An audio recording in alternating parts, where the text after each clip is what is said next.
All right, hello everybody. What's going on out there? TCH Live. We are just about to get started here for our final table of the Poker Atlas title event here, TCH Social in Austin, with a just smidge over 100K up top for first place. I'm Aaron McAvoy, hanging out with you down here in Austin. And with me here in the booth tonight, Mr. John Good. What's going on, John? Hey, Aaron, how are you? Doing fantastic, man. I am really happy to be here, and I am excited to watch these guys battle it out. I'm sure you know these folks just as well as I do. A bunch of local grinders all fighting for that top spot and the 100K plus. So this is going to be an exciting one. Yeah, I mean, absolutely loaded final table. It's going to be a lot of fun. We've got some action players, we've got some cash game players, we've got what looks like a lineup for action and not too many big blinds.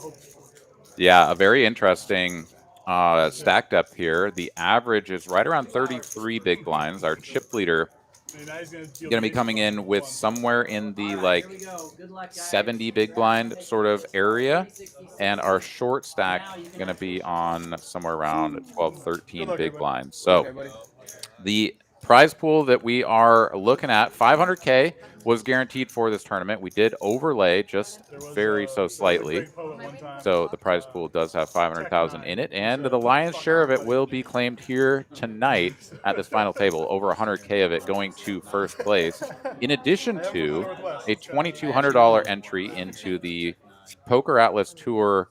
Sort of, I forget. Let me. I've got it on my phone here. The title event out at the Venetian. What are we actually calling it? Yeah, that's pretty sick. You get a chance to win a tournament, and with those winnings, you're obviously going to have travel money, and then you've got a buy-in into another tournament over in Vegas. That's right. Okay, the Poker Atlas Tour Championship title event. I knew there was another word in there. And yeah, that's going to be going on here in just about a month from today, December 10th through the 13th at the Venetian. There's going to be a number of day ones, 2 day ones with a day two restart on December 12th. Oh, So looks like we're underway. we certainly are. Let's hop straight into the action. And wow, how about first hand of a final table tournament? You sit down, you get dealt kings. It's going to make you feel like it might be your tournament. All right, so again, the blinds 30, 60 with a 60K big blind ante. Those will be posted up in the top right-hand corner of your screen. You can keep track of that. As red line poker here, coming in as the short stack in the big blind, ace-9 offsuit, facing this hijack open. It is definitely going to be on him in order to sort of double up or make something happen as the shortest stack by a good measure. Yeah, it looks like he's going to go the aggressive route. Yeah, he just shoves it. Snaps by Eli. He's going to be looking for an ace to stay alive, or that red line is going to hit flat line real quick. Yeah, hand at number one, 1.44 million in the middle. Could be a real nice spin up or out the door. Does find a little bit of additional equity here on the flop, picking up the 9. Brick turn and no dice. So red line poker is going to be our first casualty, hand number 1. Wow, we got action right away. Eli going to be blasting right behind Nathan into that second spot. And man, looking down at King's first hand, nothing better. And they hold. Yeah, yeah. The short, the important short part. stack just like rips it into you. You hold. You're like, oh, cool. I was like sweating being in the middle of the pack, and now I'm just like clearly in second place. Yeah, him and Nathan sitting right next to each other. Let's see if that fireworks into something. Well, Red Line Poker, congratulations on your 9th place finish, taking home just shy of $10,000. And congratulations to everyone else at the table for laddering up on hand number 1. The next player eliminated going to be taking home $12,100. And the pay jumps just keep growing from there on up to the heads up match, which is going to be $35,500. Excuse me, $36,500. That's going to be a fun heads up match when we finally get there. But everybody buckle up, grab some snacks, grab a beverage. We're locked in, me and John. We're going to be hanging out with you here for the rest of the evening, and I presume it's not just going to be, 8 hands, 8 bust outs, and we're wrapping it up. Let's hope not. This is got the makings of a very fun final table. I'd like them to get some playability. John Montgomery going to be opening the ace four of diamonds in late position.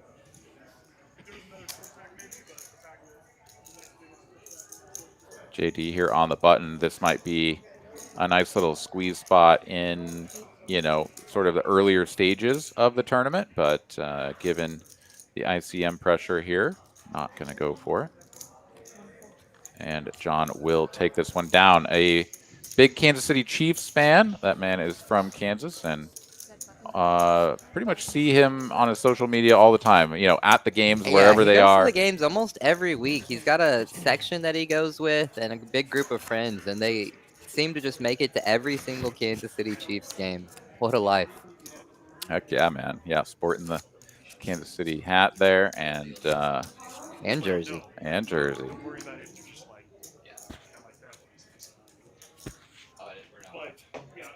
All right, Jason here in the big blind. Jason Hickey, a local Austin player and poker coach. JasonHickeyCoaching.com. You can check it out if you're interested in getting some poker coaching. He's a friend of mine. I've known him for a while. He's a very talented player, and he's been really picking up a lot of big results here as of late. If for anyone who is not already following him on social media and keeping up with all of his escapades, but been playing at the Poker Ghost Studio. He's been playing in some of the big, 5 and 10K sort of streets and putting on quite a show. We'll see how he does here tonight. Not going to defend the King 5 against the chip leader here. Yeah, Nathan's probably going to be aggressive early, probably going to be aggressive often, showing just a little bit of that chip stack prowess with the 6-deuce. Oh, taking one down pre. All right, let's take a look here in the chat, see who all's hanging out with us. We got Kansas Cooler here. He's all caps for Jason Hickey, baby. Absolutely. On camera right we got Ryan Jams. We got Kyle White. We got Mixon Poker. What's going on, Mixon? How you doing, man? Tanner probably was pretty close to this final table. Not sure when he busted out. Yeah, 21st from what I understand. So good run, Tanner. Unfortunate bust out, a little bit short of the final two tables, but we'll be back in the mix, you and I both, here in the next tournament that fires up. Bones says, don't forget to give my affiliate code. I will drop that in the chat, put a QR code and everything so I can get my 20%. Thank you so much for that. We got Christian, we got Gabby. Welcome on in, everybody. Water or something. We got a good one. Yeah.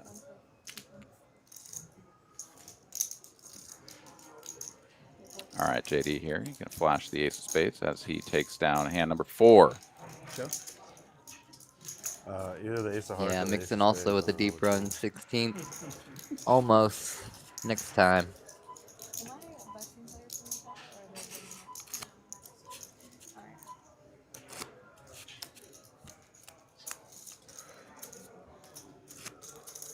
You get aces, really? At least one. No, okay. They damn already 3 hands in. We've seen kings and aces. All right, so Nathan coming in with the chip lead, 4.5 million as it stands right now. Was a pretty good distance between he and the second place stack, but now with Eli consuming the stack of Redline Poker, not so much distance there. And Eli with the unfortunate position of having the chip leader to his left is not going to really get to capitalize on that improved stack position, as he's still going to kind of have to stay a little bit cautious, knowing that the big stack is immediately to his left. Here we've got an open from Nathan, early position with the Queen 4 suited. Caleb here going to make the call. Ace 8 of clubs cut off, and Jason will also come along from the button. But John W. waking up with the ace queen in the small blind. He's going to put most of his chips across the line. Yeah, what a great squeeze spot here for John W. You got the chip leader probably messing around, and he is in this scenario. And then you got a bunch of calls late, which really doesn't show strength because you know that Nathan's going to be on bit of a looser range than you would expect somebody to be at a final table when you're playing for 100K with the stack that he's got. So when you see the two flats behind, they're probably not going to be trapping him there unless they're just ready to party sickos post flop animals. Yeah, or you've got like a solid read on someone in the blind that you think is just like really prone to YOLO. Yeah. And I don't think that's their read on John W. No. Yeah, fantastic pickup there. That is going to be a big infusion for his stack. Moving him up into third. Bones here for the John W, a.k.a. Johnny Durr. Let's go. Yeah, Bones gotta love that spot for his boy. So after that initial consolidation, Caleb here on the short stack, 1.5 million though, so certainly not in the danger zone or anything close to it. Yeah, everybody's really tight here. A couple of hands and anything can happen. As you pointed out to me, if Nathan was to double up the player who was in 8th place, now last place, they would be in 2nd place. So the chip stacks are just extremely close and anything can happen. Eli closing in on a walk. The dream at the final table. Just no stress for your big blind. Nice play.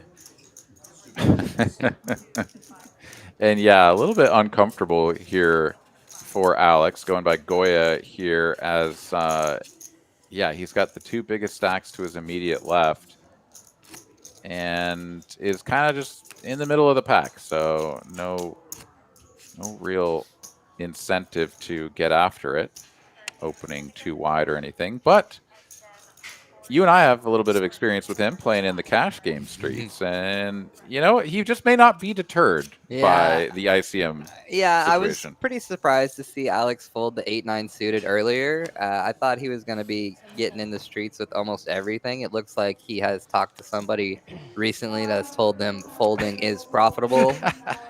But either way, Alex, we love him, rooting for him.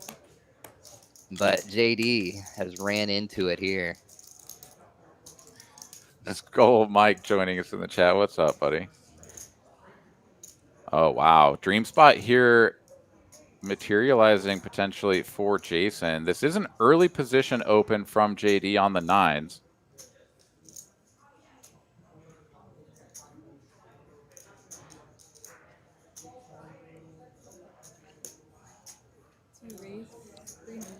And it is going to be the modest 3-bet, 300K. Yeah, and given the relatively shallow stack depth here, we are going to see the smaller 3-bet sizes, one would presume. You can see the wheels turning for a second for Nathan, and he thinks better of it. How much did you start with? 1.6. Really like the sizing by Jason here. I'm going to put JD in a really tough spot. 175 more into a pot that's already 575. It's going to look like a good opportunity to set mine, but in reality, this is a very big chunk of his stack.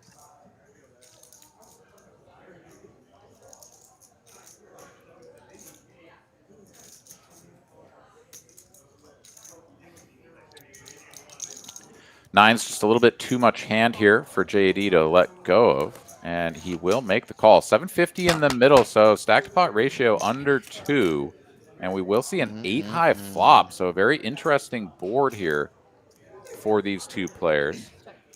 Yeah, it's going to be tough to get away from the 9s here for just one bet at least. Let's see how they proceed.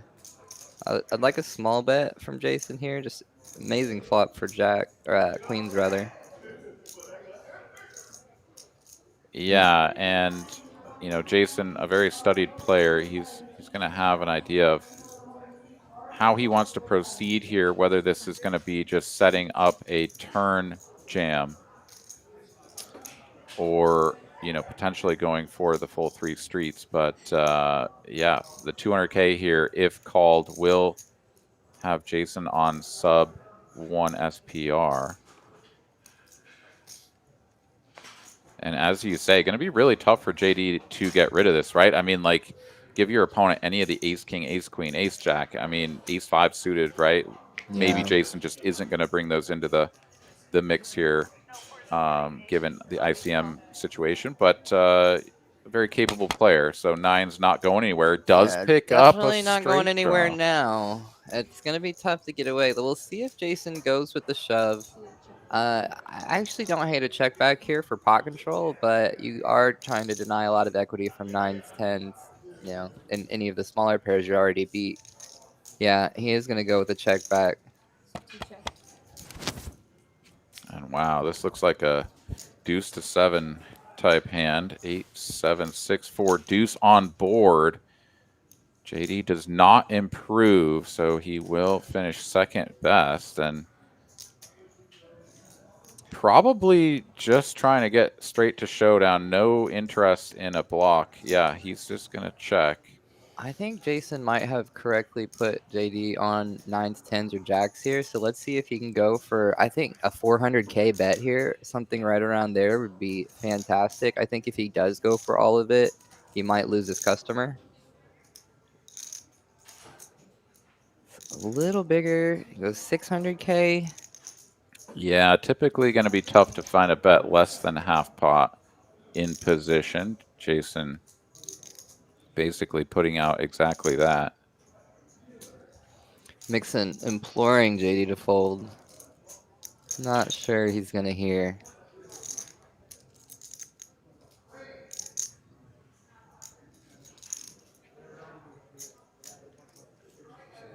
Yeah, very tricky.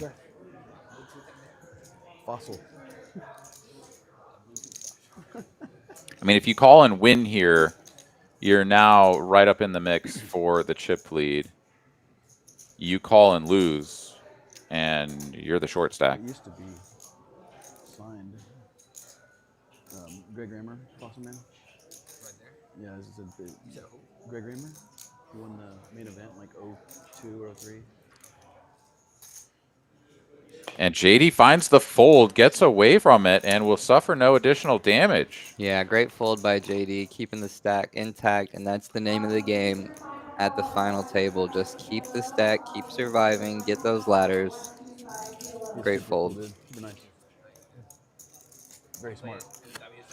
Yeah, and with that fold, JD will Met him maintain here. himself in the middle of the pack, as you say, He did a seminar in preserving Georgetown. his On the stack Amateur at Club. 30 big blinds, basically on the money.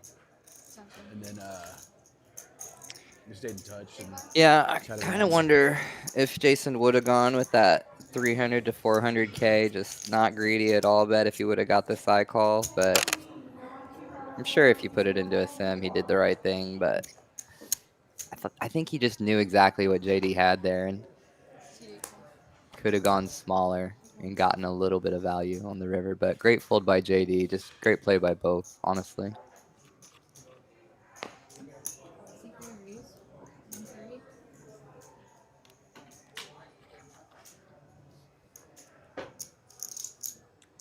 John W. here, hijack open into the two chip leaders on the button and small blind. Alex here next to act. Ace 9 offsuit. Giving it some thought. He will let it go. Yeah, I like a fold or a 3-bet from Alex there. Chooses the less scary way. Yeah. Nathan looks like he just wants to play pots here. Yeah, as the chip leader, you presume that he had some run good going into the bagging process for day 3 here. And yeah, just feeling it a little bit and maybe doing a little heat check from Yeah? yesterday. See if he's still running good. I mean, when you know you're going to flop top pair, why not? Yeah, check on the flop. John W. does pick up a gut shot to go with his overcard now on the turn. And facing a bet of 250,000, he is lining up a raise, and Ooh, here hello. it comes. The no club YOLO bluff against the chip leader. He's channeling his Jamie Gold as he turns a gut shot, and he's going to get stuffed on here. Wow. Ay-ya. Nathan, with absolutely no fear of the clubs, said, buddy, if you had clubs, you would have bet the flop. I'm good. I know it. You know it. Give me those chips. Man, what a play by Nathan here. Just knowing he's not got a flush and going to protect his top pair there with a lot of bad rivers. Any club, any straight card, you're not really sure where you're at anymore. Great pickup by Nathan. That's going to put him into 5.27 million. Yeah, that was spicy. That one goes on the board. Mitchell A here in the chat. Who do we have on the mic? Aaron, and it is Aaron, and it's Mr. John Good joining Hello. me here in the booth.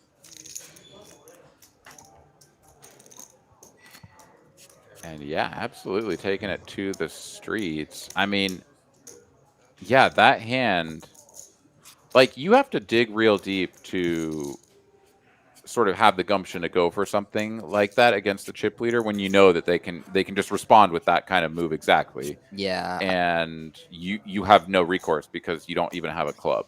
Yeah. I mean, it's a good move by John W. It's just Nathan just not caring about ICM. Or forcing his opponent to care a lot about ICM. Yeah, and just I mean, just raw hand strength, right? I mean, that was just wild. I loved every bit Whoa, of that. Eli, great fold with the eights to just a single open here. And Nathan, ready to party. Yeah, I do love me some 9 triz. There may be some folks in the chat that love the 9 triz as well, but this is pretty out of line. He is going to flop a gutty. At least we get a flop for him to have some fun. We're just going to go quick check. Yeah, Jason here going to be playing quite passively out of position against the chip leader. Checks it again. And the 4 on the river, once again, will brick out his opponent. Not even going to block the river, just giving him maximum opportunity to bluff and keeping the pot as small as possible so that the call here is just an very auto. easy. Yeah. Well played. Probably getting the maximum by Jason there. Might not have to show. Does he muck the 9 triz? No, he turns it over. He proudly shows it, letting him know. Yeah. Caleb looking like, what is going on here? We're also confused, Caleb. But Nathan looking to bully. But Jason plays it very passive, so he's able to have the easy check call on the river. Yeah, and I mean, a lot of folks will look at that and be like, you've got kings, you know, you see this scary board or whatever, you need to like pot it or whatever, and you know, this guy's got the chip lead. He's in position. You know, like you start building a pot on this board that doesn't favor your opening range. It's not gonna be good for you. Yeah, you don't want to just stuff all your chips in there on that board with one pair. And he can put you in a bad spot on later streets if you allow the pot to get bigger. So good pot control. And he probably ends up getting the maximum if Nathan wasn't going to end up going for, you know, a suicide bluff there. Yeah, which would have been very uncomfortable. So yeah, very well played, I thought, by Jason. And I mean, how the 9 triz got in there, oh, we can only guess. But How much do you have, Caleb? Chip lead and a do-rag. Why not? 1.3, I think. Maybe 1.4.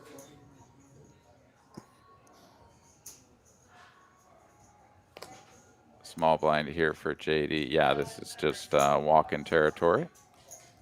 Yeah, he's trying to figure out if he could get a steal there, but gonna take the passive route. Not looking for any trouble, sir. Yeah, nice to have a little bit of high card equity if you're going to go for the steal there, something like the queen 6. Yeah.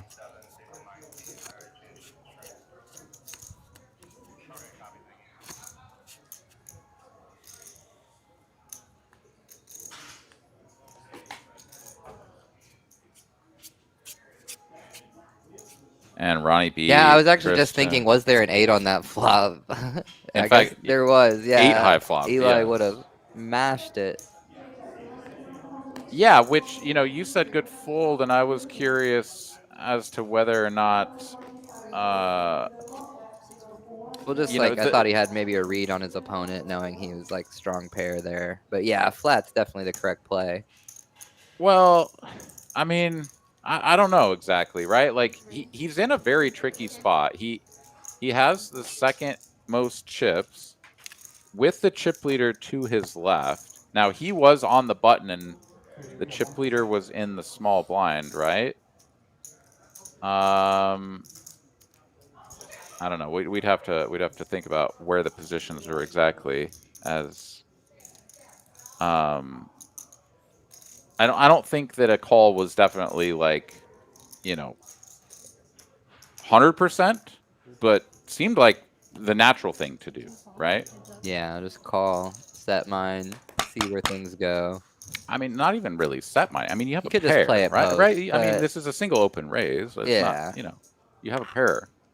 Yeah, I found it odd that he just like found the fold that quickly, but it did completely change the dynamic of that hand, did it not? Oh, that's what it was. He was in cutoff because he called with the 9 triz on the button. Yeah, Nathan had the button button. called. Okay, so I knew it was in my brain somewhere. I just had to run it back. JD looking to check back flop. He picks up the nut flush draw on the turn here. Let's see if he wants to start putting a little bit of money in. A little bit of protection, a little bit in case we hit the flush, but he's going to get a quick fold out of Jason with the 5s. Nice spot for JD to take down. Columbia Bounce says, "Is that I run deep in the main event AA Ron?" Well, I try to run deep in the main event. Speaking of this main event, this title event for the PokerAtlas Tour, I did make it to day 2 after we bagged our chips at 5:30 a.m. the wee hours of the morning on Monday morning, right before day 2 commenced. That was one heck of a grind. I, unfortunately, was eliminated in 56th place, but I did try to get out of this job. I was hoping that I would be on the felt instead of here behind the screen with all of y'all. But I'm happy to be here, as these folks did make it. It's a good consolation prize. Yeah. Yeah, watching a lot of our local grinder buds get in the mix, right? Like, I mean, it's like 7 of these players are from Austin. Yeah, right? Texas very well represented this time around. The odds that it's someone from Texas to take it down have got to be very high. And if they're not from Texas, I'm pretty sure they now claim Texas, so we're good. Jason here finding the fold, king queen offsuit from the small blind. One of those situations where small blind just severely nerfed as far as position, would have to go for the 3-bet and just not going to take the chance against the chip leaders open. And wow, what do you know? John W gets to defend his big blind and flops the joint. Yeah, it's always one of the flops you think about in your head, and he's going to try and hope Nathan remembers last time when he had an airball bluff and see if he's going to stuff it on him again. With this time, he's got a snap call, but Nathan doesn't have top pair this time. Unlucky for John W. But still, any pot at the final table is a good pot. Yeah, wouldn't have hated just calling there. I understand that it's a little bit scary if another spade rolls off and you're out of position. You know, the kind of typical play there is to raise while you've got what you think is the best hand. But, you know, if we have a line, right, like these players have played with one another over the course of the last few days, potentially, if not just yesterday.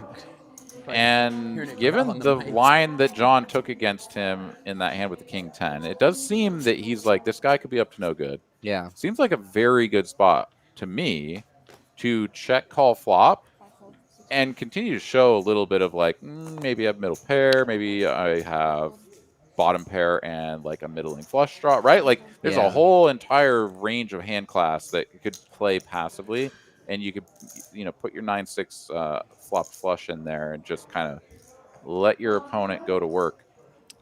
Yeah, it's more uncomfortable to do, but it's probably going to make you more chips in the long run.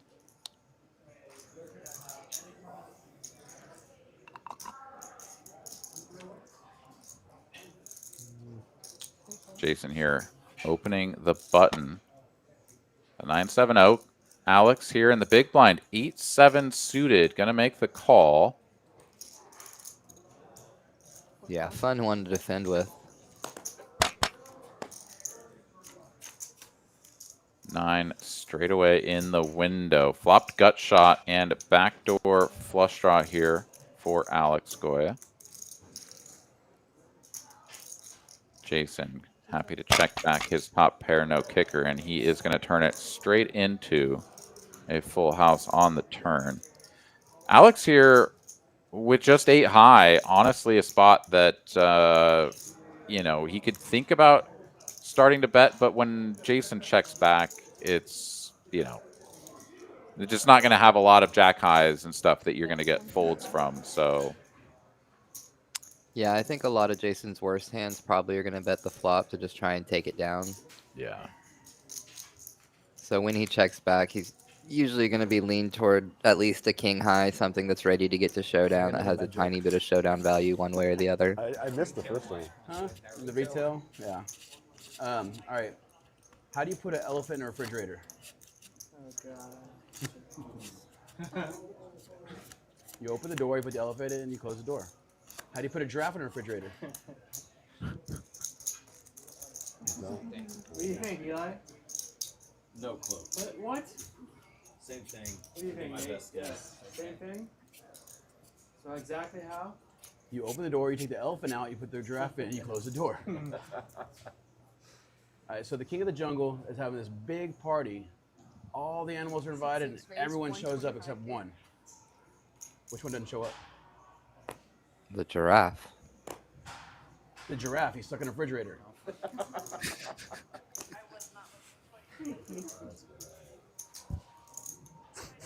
Was that was the joke? I think that was the punchline. Oh, okay.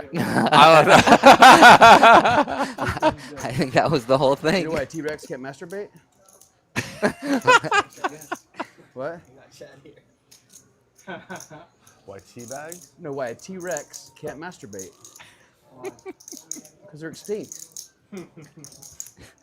You want That to one. short arm. Everybody goes with the short arms. Yeah. I think these are man. anti-jokes. Oh, these are good, Too man. obvious. These are solid. There is, some of you will notice that there's a little bit of an audio lag between the microphone and John's face delivering that joke, though, and so we didn't quite have the full Effects from the joke. exactly, but those were solid. All right, the pocket fours here good through the turn. Alex here is going to And if there's kids put out a watching, bet of by masturbate, I'm 125,000. applaud. Yeah, trying to protect against another high card coming out, but Nathan with the open-ended, not going anywhere just yet. Hello, Alex. Gonna gain some confidence on this river. I think a check. Well, I mean, looking at the cards, it's easy to see a check is going to be the only way to get paid here. But small bet, kind of hoping that the chip leader tries to bully you around it. And with the king jack, he is blocking a lot of the queens, so he could.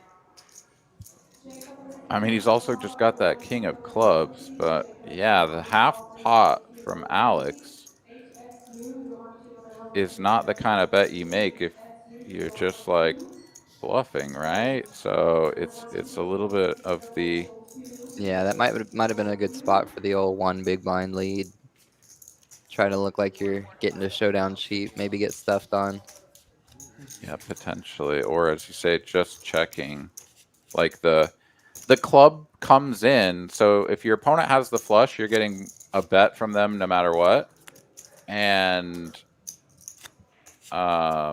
if they just have one club, like he did, the king of clubs, right? Yeah, I Like think. you check, he might just like pound it. Yeah, no, I think checking is the best option for sure. Just trying to think what he's thinking with the 300K bet. Alan Piscitello. John's still telling that joke after several years, and then said, "Okay, that's a new one." So I guess he's got Got a little something new. Yeah, the T-Rex one he just threw in the repertoire. The giraffe elephant one has been in the bag.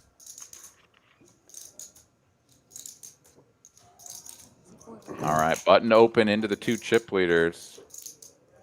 And yeah, Nathan's like, let's go. Dominated king to a flop. No piece here for either player. He check.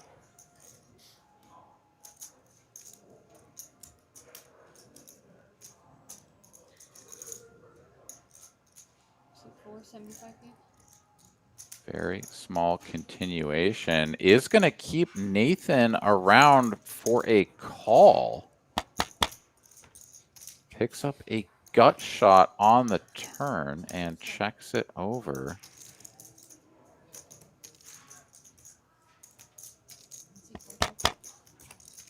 And the full brick for both players, King Queen High, will win if we get to showdown, but Nathan is now going to lead. Yeah, I love this bet from Nathan. It's a much better board for his defending range than Alex's opening range. He's just going to get him off it. Just too many hands to worry about. 8 is a great card to have. And he's just going to take it down. Alex not going to put too much thought into it on the river here. Yeah, another interesting hand on the books. Hand number 16, 2 orbits have gone by.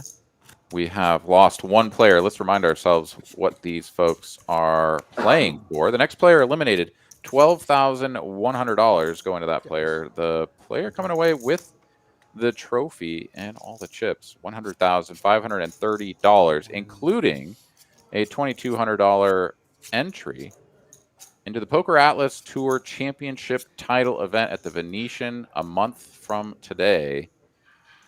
And not only are the players that win these title events over the course of all the PokerAtlas tours that have been going on this season going to be automatically entered into that tournament, you yourself can actually just buy straight into that tournament for $2,200 as well. So put it in your calendar.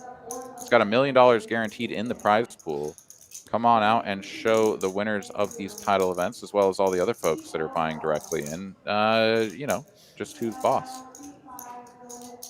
Yeah, it's going to be a fun one at the Venetian. And we got a fun one here as Eli's got a 3-bet in hand. Alex opening in late position from the cutoff with the King 10-0. A really good spot, and I'm pretty sure Eli and Alex have played quite a bit together, so Eli knows that Alex is not a super nit. And he's going to have a wider range than just the nuts and the cutoff here. Oh, but the chip leader's got one he wants to play. We could end up playing a huge pot if Nathan would like to. Queen 10 suited, a great 4-bet bluff candidate. Not going to go for it this time, though.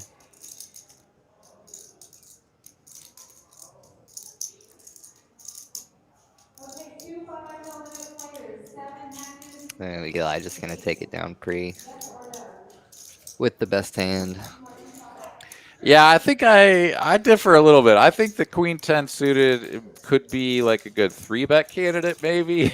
I don't know about 4-bet. I don't know. I used to think not, but then I watched my friend June play a final table in Houston at Legends, and one of the kids there just went full monster mode with Queen 10 a few times, and it looked so beautiful to do. And it was just miss flop, and he would be out of position, in position, and just it was one of the great players from Texas. I wish I could remember his name, but Okay.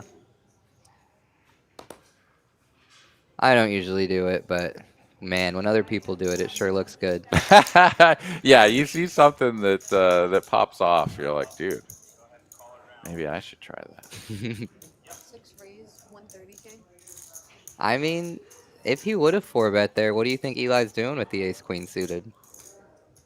Oh, don't get me wrong. I mean, he could have any 2 cards, right? Like literally, it's the 4-bet action by itself that puts the pressure on any hand that isn't aces or kings, right? But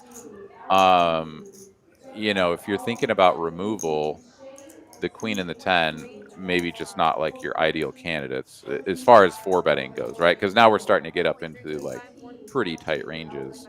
Yeah. So that's my only thought on that. Johnny Poker here, he's all in from the small blind, facing this button open from the chip leader on the ace 3.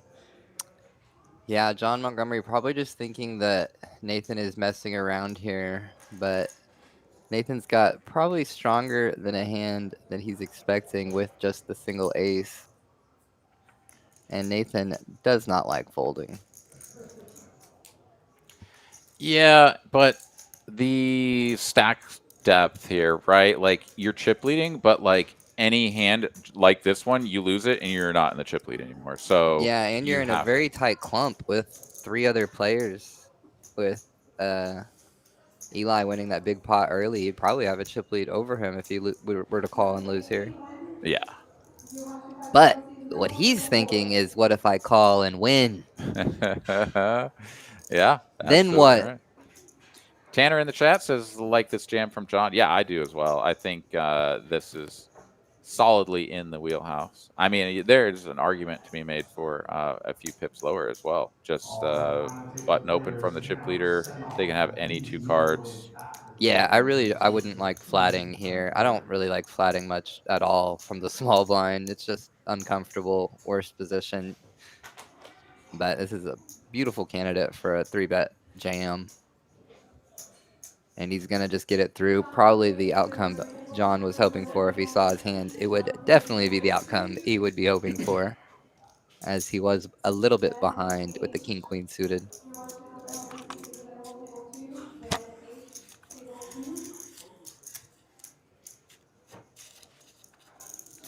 All right. So just a reminder to everybody watching, we got 300 of you fine folks hanging out with us this evening, and these are going to be 1-hour levels, and we have been running for just around 40 minutes or so, which means that these players started, I think it was 50 some minutes left in the level. So maybe give it 10 to 15 minutes before we get a level up. And I presume we will be going to the 40-80 level.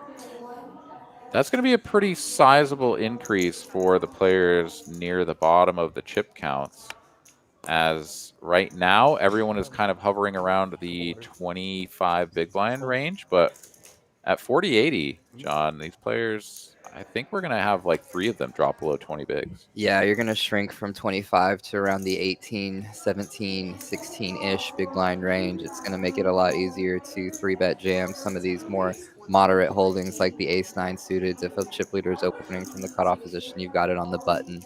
And I think we're going to see some chips fly very soon. Yeah, Caleb here hasn't been involved in much. Is going to defend the big blind here against Johnny Poker's button open. And here we go. Heads up to a flop. 8-5 deuce. A good one here for Caleb. Johnny with the 2 over cards. And the 9 of spades. We'll see if that comes into play. That's a good fold when I bet 200.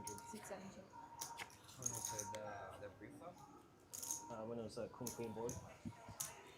Yeah, flopping the top pair feels good, but obviously don't really have an opportunity to I had fours. do much other than check. Johnny Poker gonna take the betting to 80,000 here, so a small bet now on the turn.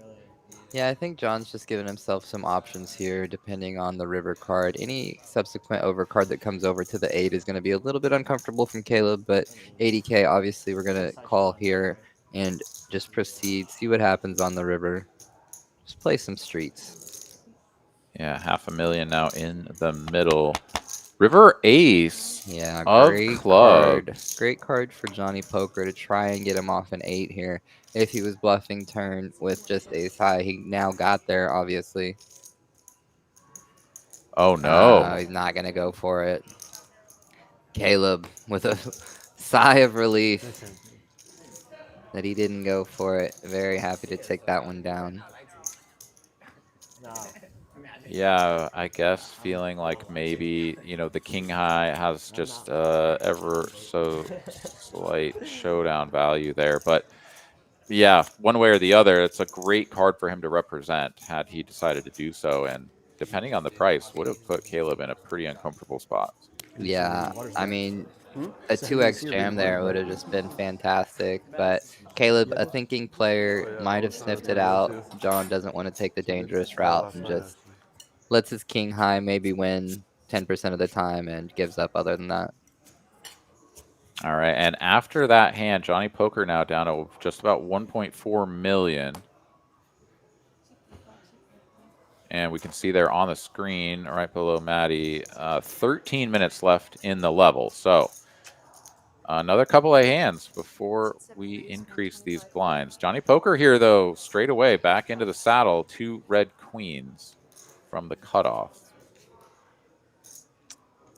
Jason in the big blind, disconnected, unsuited.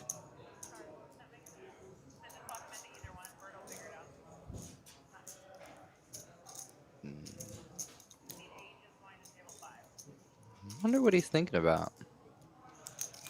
I think just you know, kind of going through the motions of you know, sometimes we're gonna bet, or you know, we're gonna call with these, we're gonna what, you know, just the standard.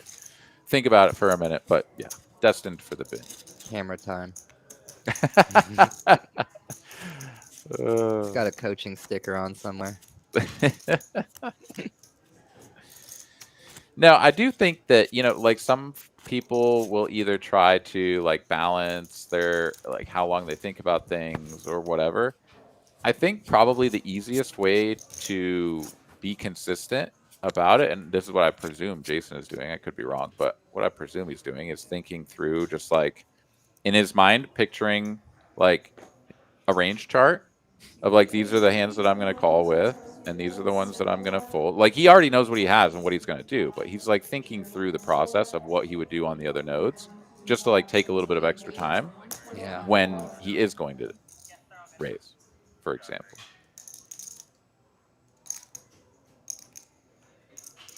And what do you know? We've got a spot. And he set this up by thinking with his garbage earlier, so should be good here.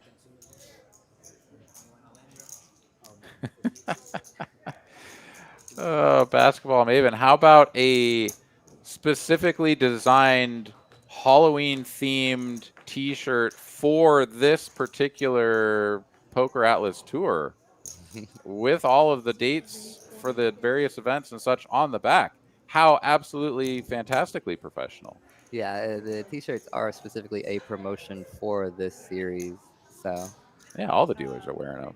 Basketball Maven with another airball whiff. From downtown. Oh, brick.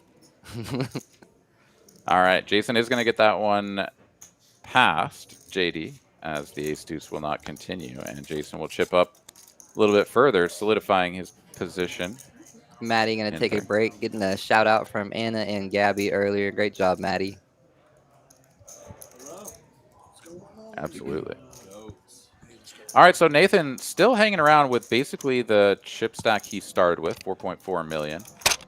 Eli has chipped up nicely, courtesy of hand number 1, getting a jam from the short stack into his kings, and the elimination of our first player, Red Line Poker, going out, taking home $9,710 for the ninth place finish. Next player eliminated, $12,100. I don't think people want to. Yeah, even if Redline Poker wouldn't have gone the aggressive route with the ace-9 there, he would have flopped top, and it would have been very tough to not get it in. So, can't fault him. He had the short stack. He had to try and make some moves. That's tournament poker.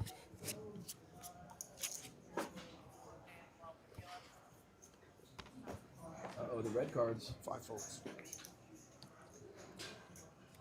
6 makes it 2. Okay. Chunky open here from Nathan. Thought the blinds goodness. went up. They did not. You made it 200? Yeah. JD also surprised with the sizing here as he picks up a premium. Yeah, we'd seen some like pretty consistent opening to 130 or 125. It was just kind of like, you know, tack a little extra 5 or 10K in there, but this is significant and rather curious. Yeah, it is odd because usually when you see a final table like this of some pretty established players, that you kind of see just like a not agreed upon, obviously that's collusion, but a sizing that the table is just, this is our opening sizing, this is kind of what we're going with, and this bigger sizing is going to convince JD to flat as opposed to 3-bet. And Jason, hello, waking up with an amazing spot here. Let's see what he does with the interesting sizings and the flat behind. The flat behind from JD, when the sizing goes up like that, is going to look very strong.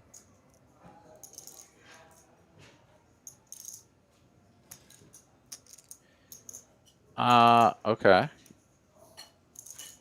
Yeah, it's all very curious, right? It's unorthodox. It's not something that you're sort of prepared for, where it's like, okay, someone min open, someone flats, right? Like, how do we Yeah, proceed? We you know know this exactly node. what to do. Yeah. Jason on the button though, right? And he kind of has to decide if he wants to just like put in a small 3-bet or if he kind of needs to put some meat on the bone here. And he just goes with the flat. He's just gonna call. Interesting. Yeah. I don't hate it. I would prefer a 3-bet there, but I think the sizing by Nathan has just thrown everyone off in the hand. And that's a great strategy. Just do something your opponents aren't used to when you know you've got a bunch of extremely studied opponents at the table. Throw them for a loop. Wow. And look at this. He's got the best hand against ace king and ace queen and the betting lead. Oh, I'd like to continue here. Well, I I mean, guess there's a lot of 9s and 10s in your opponent's ranges, like specifically pocket 9s and pocket 10s, not random 9s and 10s. yeah, I don't know. This whole hand is very interesting. I just want to see what happens at this point. Jason here checks to him on the button. He's got no piece of this, and I mean, we're destined for a turn card. Still 750 in the middle. I wonder if an ace came, what would happen? I think this is a really good card for Nathan. He's probably eliminating jacks, queens, kings from his opponent's ranges.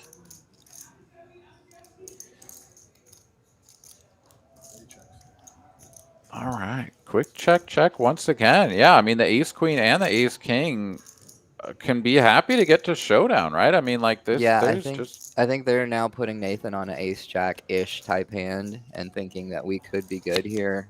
Jason gonna get there on the river though.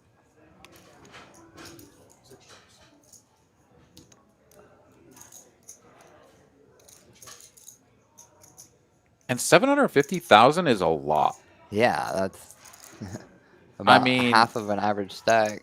Jason can Not just quite. check behind here and show down his hand, right? Like he can bet and he's going to, which I think is like the appropriate thing to do.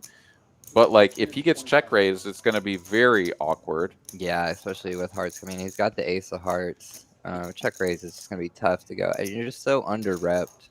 I think he's I mean, maybe I'm wrong about this, but I think betting with the ace of hearts makes a lot of sense because you're Yeah, just I think. not going to run into someone who has just like ace X, you know, ace of hearts and is like, you know what, let's punk this guy. Yeah, So yeah, a good spot for a bet there. Maybe the ace X no heart does just check it back there. I don't know. It's just like so awkward, right? Like this board is like yeah. The who's 3.3x open just kind of threw everyone off there, and we played a weird one. I loved I it, man. think. All right. So hand number 22 coming at you. Fast and Furious elimination on hand number 1. And Johnny Poker was all in and with the King Queen. Also John W all in with the Flush. No, he just check raised. jacks or something, right? It was Yeah. like open, call, and Yeah. he just like jammed jacks. Right? Yeah, I think he had ace queen. Oh, it was ace queen. That's right. That's right. And here we go. but other than that, we've just been playing mostly small ones. Kansas Cooler. He's a crusher, so I'm sure he has specific reasons. Oh, absolutely. No, and it would be fantastic and very interesting to, sort of go back through the hands and talk to the players about their thought process and everything. Jason here, opening the cutoff, gets 3-bet from John W. on the button. Yeah, I think flatting with strong hands in position is never a bad idea. But onto this hand, he's gotten 3-bet with not a very strong hand. See if he wants to set mine.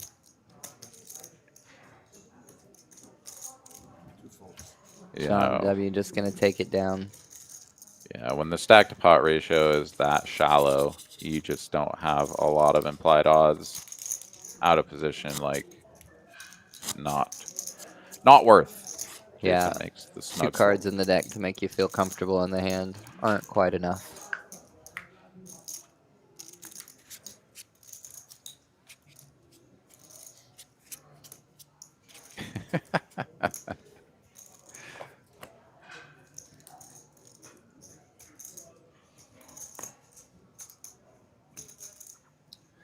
All right, Johnny Poker here, Ace King. And early position open from one of the shorter stacks at the table, if not the shortest stack at the table.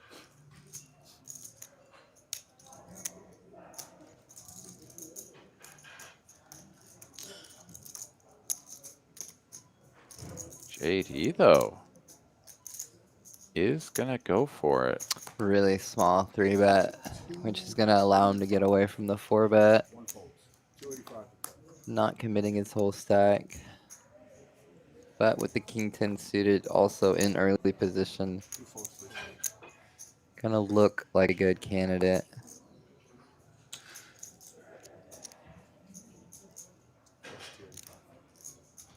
Alex just doesn't want to fold the ace jack. But he knows he should. But he doesn't want to.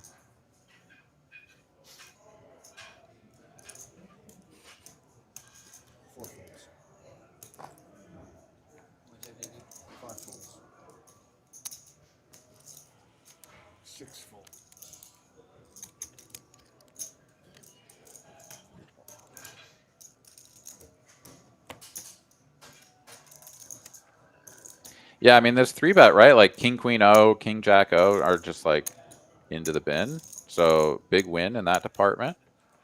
But yeah, the early position open from the short stack, just going to be pretty nutty range. And indeed, Johnny Poker puts the rest of his chips across the line, and it is going to be a quick fold from JD. So results oriented, of course, not going to be ideal, as JD is going to slip down to that bottom position, sub 20 big blinds, now going to be working with 19 big blinds. And we're about to have the level up, which is going to take him down to closer to 15. So pretty unfortunate turn of events there for JD, and he will be in the blind next hand as well. Yeah, JD's got some work to do after that one. But it's a good 3-bet. Easy fold to the 4-bet. But yeah, I agree, Kansas Cooler. That is a very fun hand to go for it with. Just unfortunately, his opponent had it. You got mail.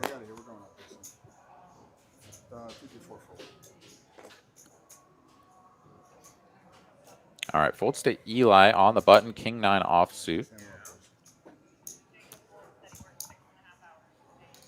Bones here talking about blockers. Yeah, absolutely. It's certainly a nice candidate. I mean, I think these players have some experience with one another, right?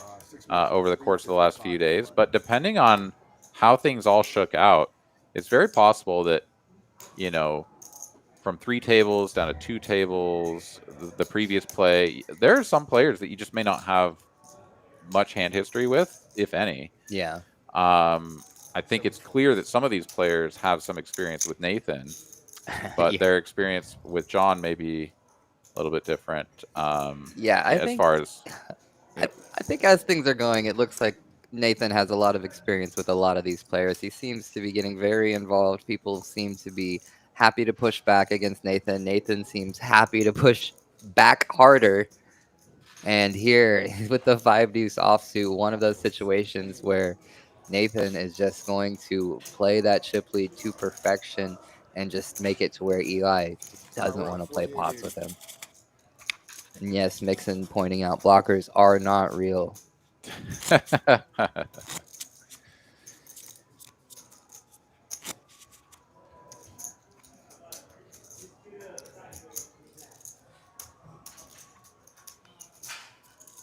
yeah, and despite all of perhaps our best efforts to try to understand what we should do in any given spot, at a final table with ICM magnified to the extent that it is here, none of us really know what the hell we're doing to a T, and that's why live poker is awesome. Yeah, I agree. I think that somebody could end up doing something crazy. They 4x River Jam, and you're like, oh, that's crazy. And then 2 years from now, we look back and this research is done. It's like, oh, that was actually the right thing to do. We're all just learning new ways to play this game and figuring out what's correct and what's not. So you see something, you think it might be wrong, and then in the future, you figure out, oh, they were onto something. They didn't have it quite right, but they were onto something with that crazy thing that they did. Yeah, could be. All right, here we go. Raise to 200,000. As we did have the level up to 40 and 80, but still a sizable open, not what we have sort of been seeing. Nathan making the call on the button. Nathan's here to play poker.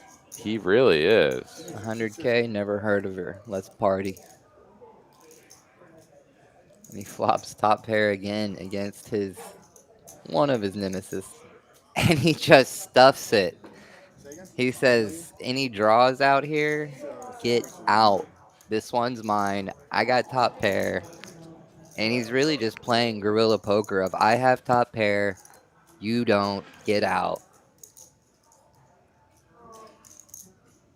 Yeah, and John's like, I really don't want to fold this hand, but Yeah, I'm I mean, certainly going to. with the ace of diamonds, you just hate to fold it, not get to see one more street.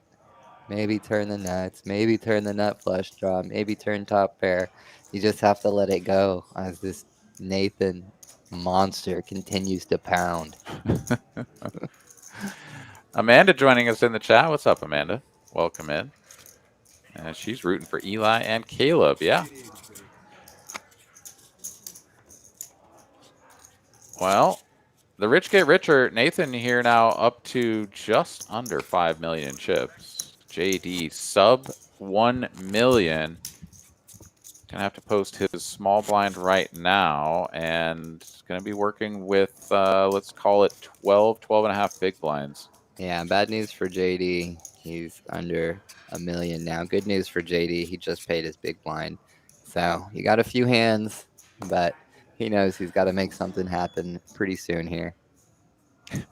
Travis needs a chat move. Chat change. Too many crushers. Well, welcome in, Travis. Happy to have you. Another big raise from John W.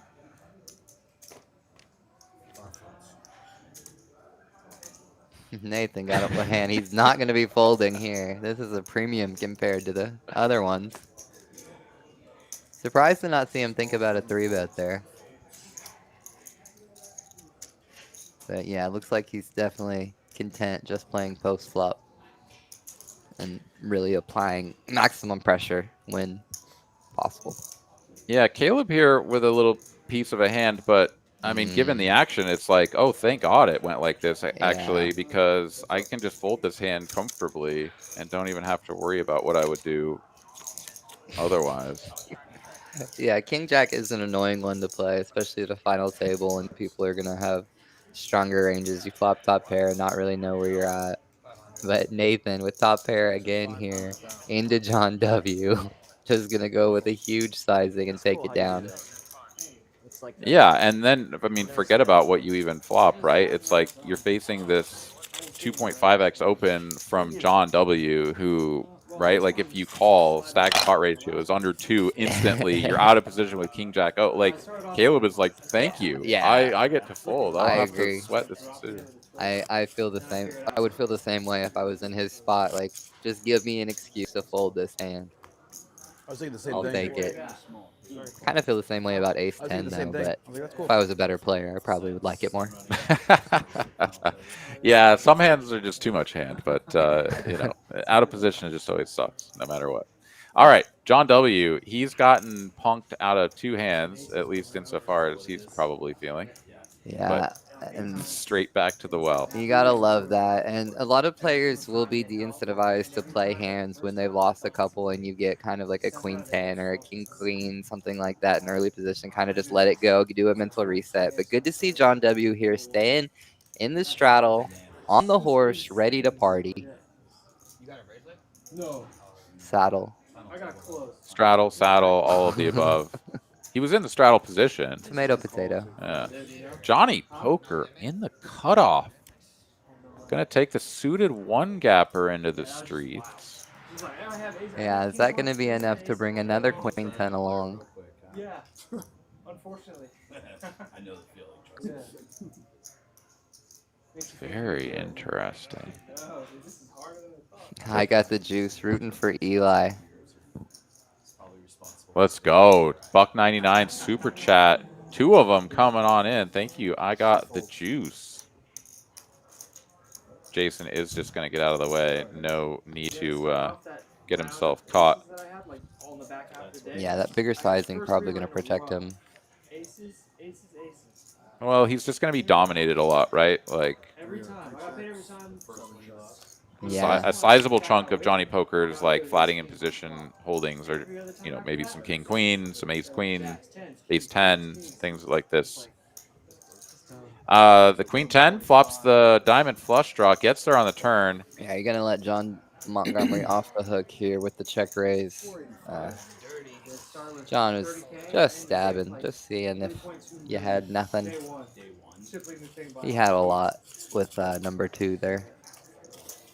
Did, and Johnny Poker now also going to be sub 20. So we have 4 players under 20 big blinds. JD, though, in the most immediate and pressing of short stack situations. Going to be on 12 big blinds, just a smidge under, but does have a few more hands before the blinds crash into him.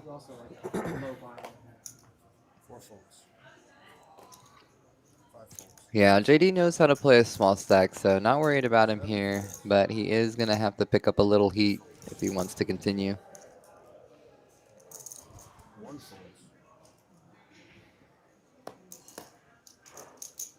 John W. staring down the barrel of a walk. Will Super Pro Jason allow it? Yeah, I don't know. I think the queen 6 is too good here. Yeah, we're coming in for a raise. 3x sizing, I like it. Pretty standard from the small blind. Not going to allow John W. to get in there with a little suited connector. Yeah, sort of the perfect combo. Little high card, low card.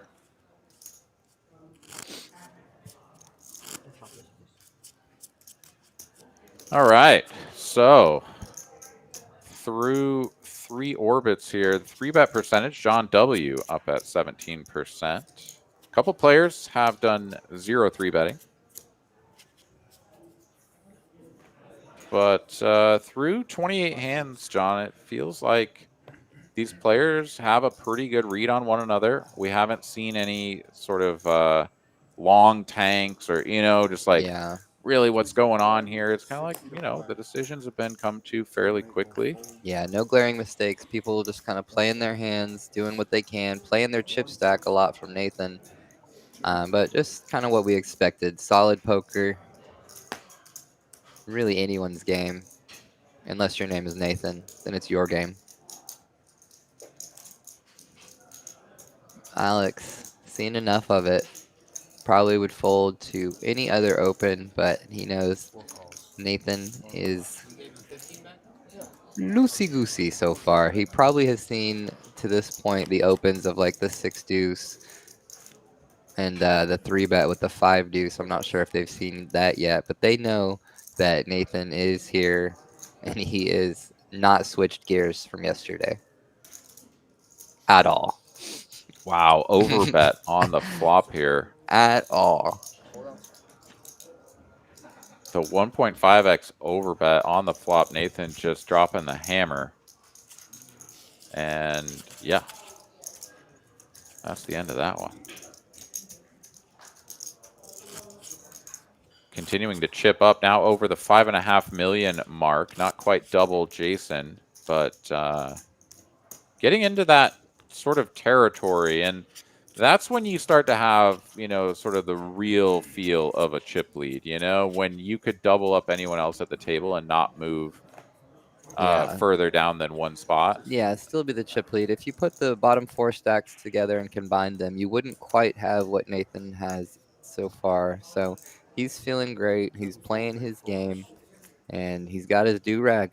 You know, no one can stop him.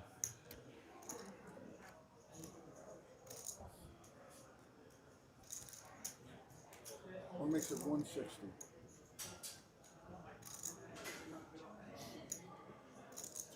Uh-oh, we've got a confrontation. Yeah, this is destiny. We will see who it shines on. But this is a hard rock and an immovable object. If it makes it 420, raise to 420,000. John W. dropping the 420. Love that for him. And back over to Caleb. Yes, there are shorter stacks, but it just doesn't matter when you get a hand like this. Yeah, too much hand. He's going to take a peek over at those shorter stacks. He's just so close to all of them. So you think you're going to have to double up at some point. John W. says this sucks as he calls it off. Yeah, I mean, the player who wins this hand is going to be in, I think, third position. Yeah, and the loser will either be out or down to 70K. So clean flop for Caleb and the Queens. 23% chance for John to improve by the river. And he gets there straight away on the turn. Caleb down to a queen, or he will be eliminated. There. Great game, Caleb. Nothing you can do. And John W. gonna double up and be a real contender going forward here. Yeah, congratulations. Congratulations to Caleb, local legend, and just a true grinder. Going out in 8th place for $12,100. Fantastic run. Really well played. Enjoyed playing with you on day one. Our next finisher in 7th going to be taking home $15,240 as we take a peek here at the chip counts. Now, John W. indeed virtually tied for 2nd position here. 3 players, though, all with 3 million and change. So we've kind of got a multi-tiered sort of standings, right? Nathan at the top, Jason, John, Eli kind of hanging out in the middle, and we'll see if that affects their play. And then Johnny Poker, Alex, and JD definitely feeling the pressure now to pick up some chips. Yeah, really fun chip dynamic here. It's going to be pretty tough for those middle 3 to. They're going to be very de-incentivized to be playing pots with each other, and it's going to really give free range to Nathan. Until these 3 short stacks are knocked out, he's just going to really have his way with this table. He's my favorite player. And I mean, he's been doing it the whole time, so I do not see him slowing down. JD thinking, is the King 9 suited good enough to go with here? 7-8 fold. Thinks better of it.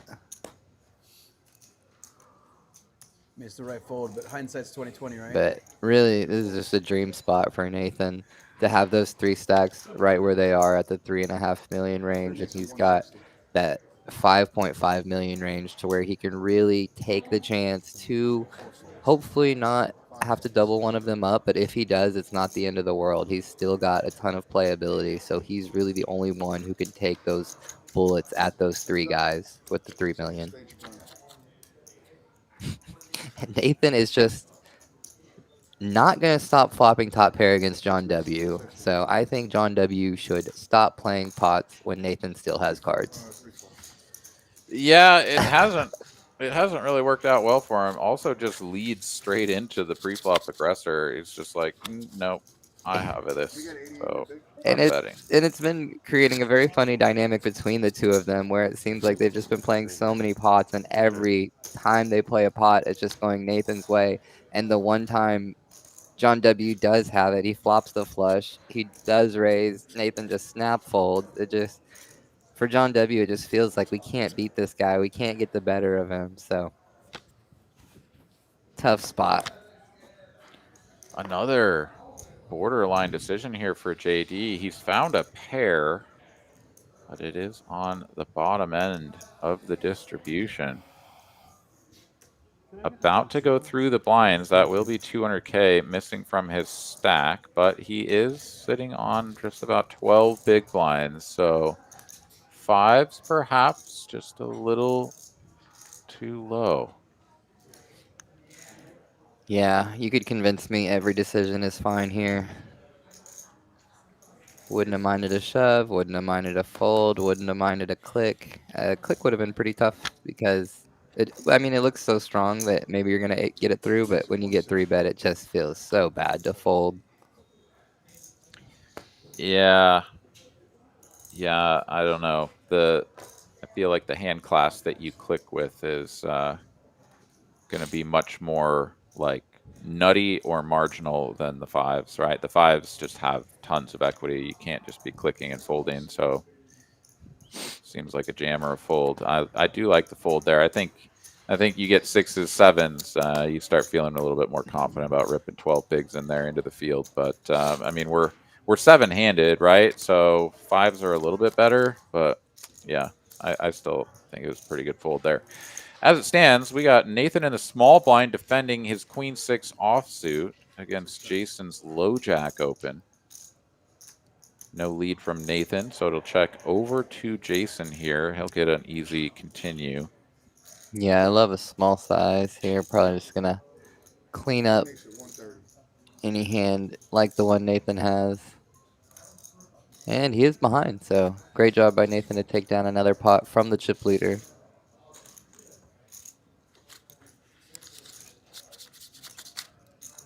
All right, another reminder, this is the PokerAtlas Tour title event.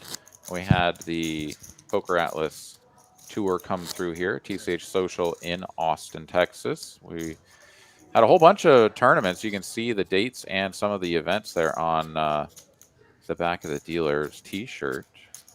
Whole bunch of events culminating in the final two today. I believe the double board bomb pot event is still open for registration out there right now, but the end of the series coming to a close, and the tour as it goes around. Of course, you can win the player of the series by accumulating points based on your participation in all of the different events, and the winner of that, whoever accumulates the most points over the course of the series, is also going to win a $2,200 entry into that PokerAtlas Tour Championship title event out at the Venetian in Las Vegas, kicking off here in just about a month. So it'll be interesting to see tomorrow, after all the points are tallied, to see who comes out on top, because there was one heck of a race going on out there, and I'm sure all of the guys that are at the top of the leaderboard are in those tournaments right now, battling for those points, because it's neck and neck. Yeah, they're either still going to be in the main here at the final table or battling in the bomb pot party. Anything to get those last few points. Jason's got Jack 10 suited again here, back-to-back hands, and it looks like it's going to be too much of a hand to let go against the 3-bet from the chip leader. And Nathan's got position. He's got the dominated Jack. Let's see how this one goes. Oh, that is the cleanest flop for a quick check fold out of the Jack 10 ever. Yeah. Which is kind of... Oh, Snapchat back. Interesting. Yeah. Nathan continues to surprise us. As the card he probably was thinking of in his head comes off on the turn. 6 makes it 450. Gonna delay c-bet after he turns top pair, third nut flush draw.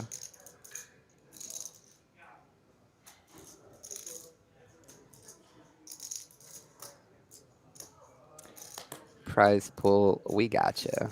Yeah, here's what these players are playing for. First place prize, $100,530, including the 220, excuse me, $2,200 entry into that championship event out in Las Vegas. It was a guaranteed prize pool of 500,000, and the event did overlay just ever so slightly, so that is exactly what is in the prize pool.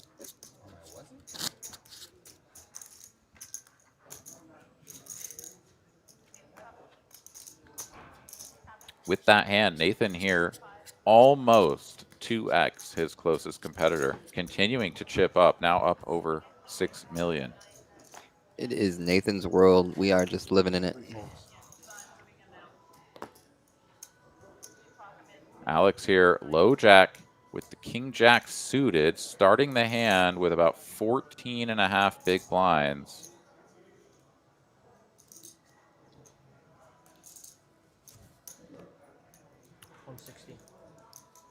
Nice. Just opening by Alex. You can see he's not losing his patience, just shoving it in there. Love to see it from the cash game player. Nathan. Now think about it with the 9-4 off. 7 folds. 8 folds. Change coming.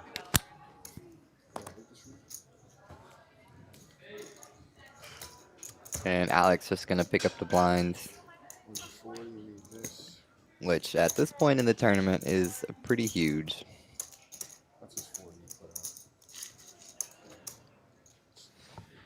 Yeah, GG Caleb from Tanner. Caleb's a great dude, very positive. Love rooting for him. Easy to root for. Very tough to play against.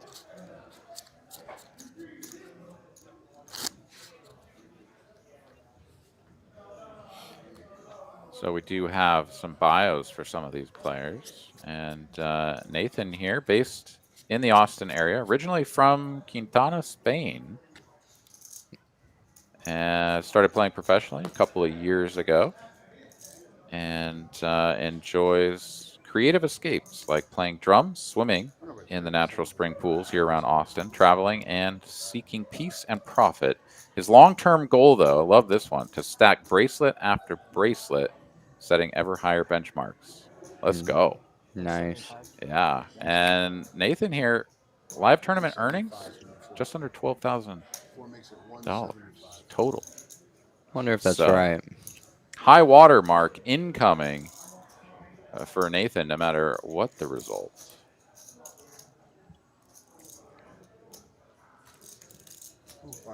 Thank you. Eli just going to let the ace-10 suited go with the early open from Alex.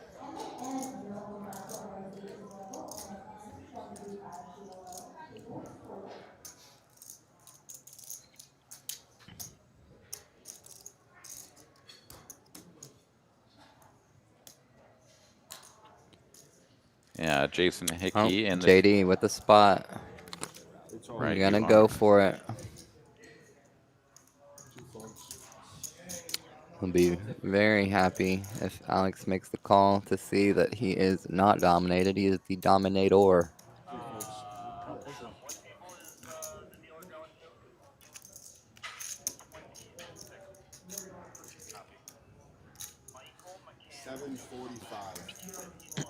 Alex is going to get a count. See if he's put in too much. 7:45. The chance to eliminate a player, but a very mediocre hand to call off with.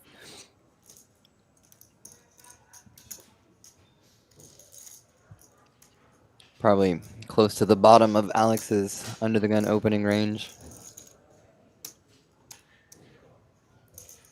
Yeah, so this was a min open, I believe, to 160.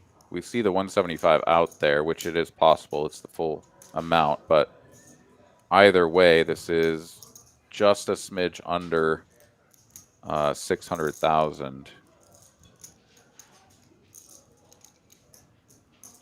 to make the call. which is around half of his remaining chips.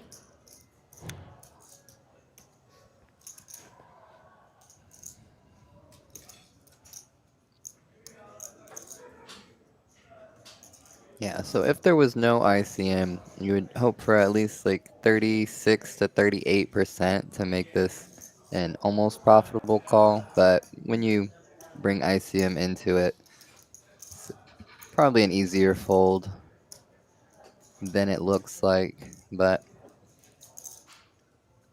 Alex is going to give it the time, really think about it.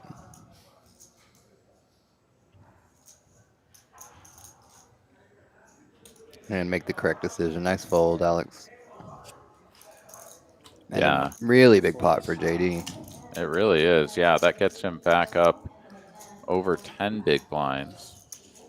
And now he and Alex are virtually tied here around 14.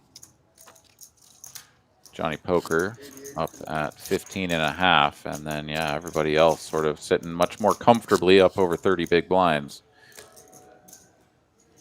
Well, let us know in the chat, who do you got to win the whole thing, or who do you think is going to go out next? Yeah, I saw a lot of people rooting for Eli. I think we're going to get some Elis, but it has got to be tough to pick against Nathan the way he's playing, the way he's running. He seems like a boomer bust type player, and he is booming.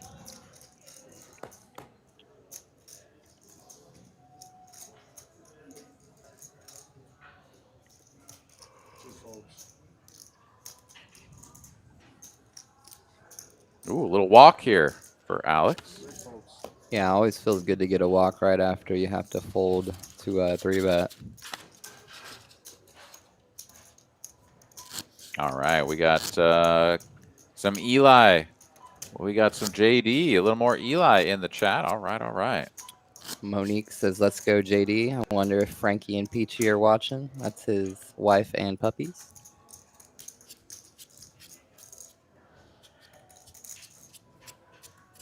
Tanner's got Eli as well. All right. 6 folds. 7 folds. Well, speaking of Eli, pull up his little bio here. From Santa Rosa, California. Mostly a cash game player, but does have 25,000 in live tournament earnings. 3 folds. And his long-term game plan is simple: win this 100K, and then the next 100K. Let's go. That's a good plan. Jason here has found some premium holdings. Sean gonna pick John. Surprising pick from Sean. Alex ripping it with the ace-7 offsuit. Snap call from Jason with the 2 jacks. And we've got 3 pure outs for Alex. Yeah, Alex thinking this was a spot here. Jason very capable of opening less than Jack, but pretty close to top of range here. Alex gonna need some help on the river. Who am I rooting for? And does not materialize. Alex is going to be eliminated in 7th place, going for a spot there, running into it. And Jason is going to chip up over the 4 million mark, solidifying himself now in 2nd position. So with that, Alex taking home $15,240. Not too shabby. Congratulations on your 7th place finish, man. We'll see you out there in the next one. Great run, Alex. Great run. All right, 6th place finisher going to be taking home $20,210. So we're up into the next leading digit here. All of these remaining players will be quite pleased with that ladder up. Oh, yeah. Is that what he had? And one of the 3 shortest stacks eliminated now leaves the other 2, Johnny Poker and JD, to the immediate left of the chip leader. Sure, I had the best. Yeah, both ecstatic to ladder up there. Sure.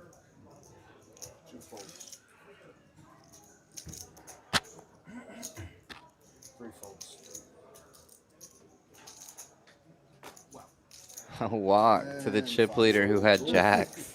Mm. Moving around. Dodging. The new nuts. Wish I All had right, ace 7 six-handed play. Those blinds come around significantly faster. Wasn't quick enough. Johnny Poker going to be in the big blind for this hand. So we do have, I believe, about another 30 minutes in this level.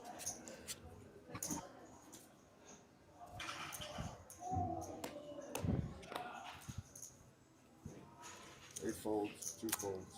Yeah, I think that would mean 30 minutes until the first break for these players at the final table. But Jason chipping up has got to be great news for him and terrible news for everyone else at the table. Not the guy you want to see chipping up. Yeah. Yeah, Jason, a very seasoned tournament pro here, and as we mentioned before, poker coach. He's got 1.785 million in live tournament earnings, which is the most here at the table. JD coming in second with 1.34. 6 makes it 250.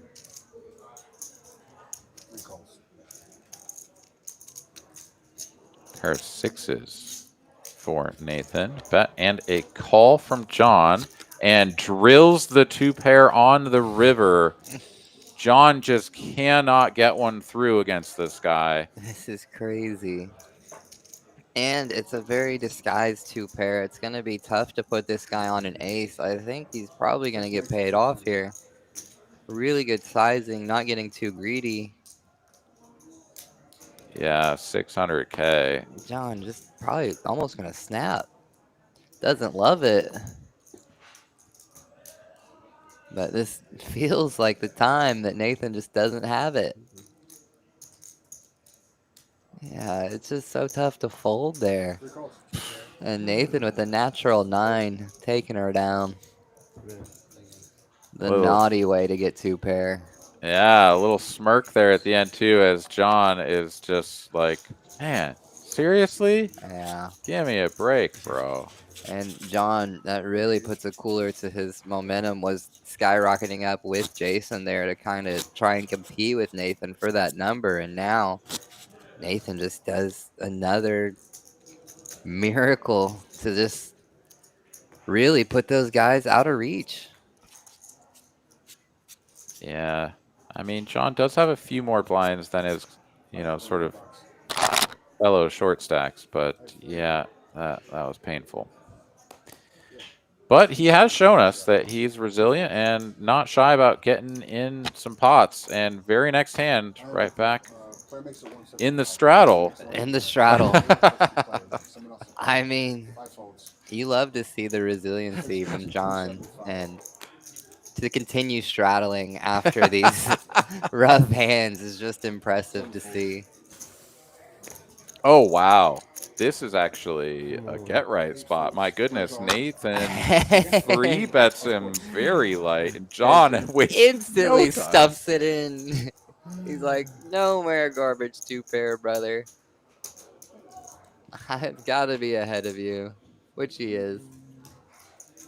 Nathan has just been running so good. He's got to be thinking, if I call, I'm going to win one way or the other. He's going to have kings, I'm going to hit an ace, or he's going to have me dominated, I'm going to hit a 5.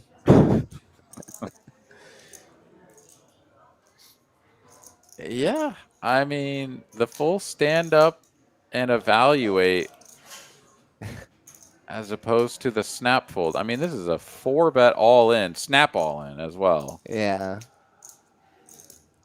Oh, disgustedly. Folds the ace 5. Thank you. Yeah, if he would have called and we would have seen Nathan win there, I think that would have been the John blow up. It would have just not been fair. Yeah, I think he's done a pretty good job of holding it together given what has transpired. And picking up that pot right there feels really good right after Yeah. what just transpired prior. I mean, we've seen the disgust on his face, but we haven't seen any disgust in the way that he's playing these hands, still playing extremely solid. And that's what you have to do in tournament poker. You can't let your emotions get the best of you any one hand, and that can be your tournament. And that's really the name of the game, is just staying patient and keeping your cool longer than everybody else, waiting for the heat to come, and then taking advantage of it. 3 folds. 5 folds. Nathan. 6 makes it 2. Oh, absolutely steaming. Nathan looked red in the face, ready to get it back.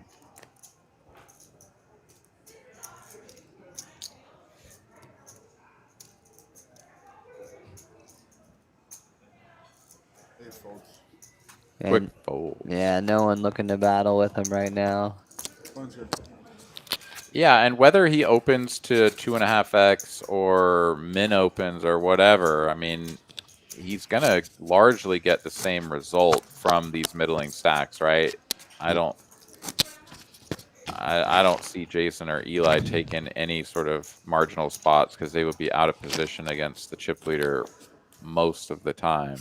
Yeah, he's in a dream spot to have these great players really not be able to fight back with him in a lot of these moderate spots for them.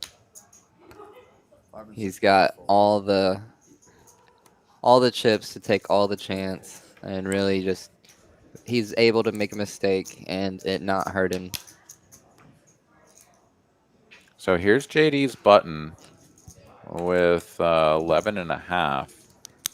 Man, he would love to just grab those blinds and just get out of the way, not have any trouble. And he is going to go for it. Queen 10, too much of it to let go. And JD going to love seeing the quick folds from those two guys. Nice pickup. Puts him back over 1.1. And it's going to have him slightly above Johnny Polka.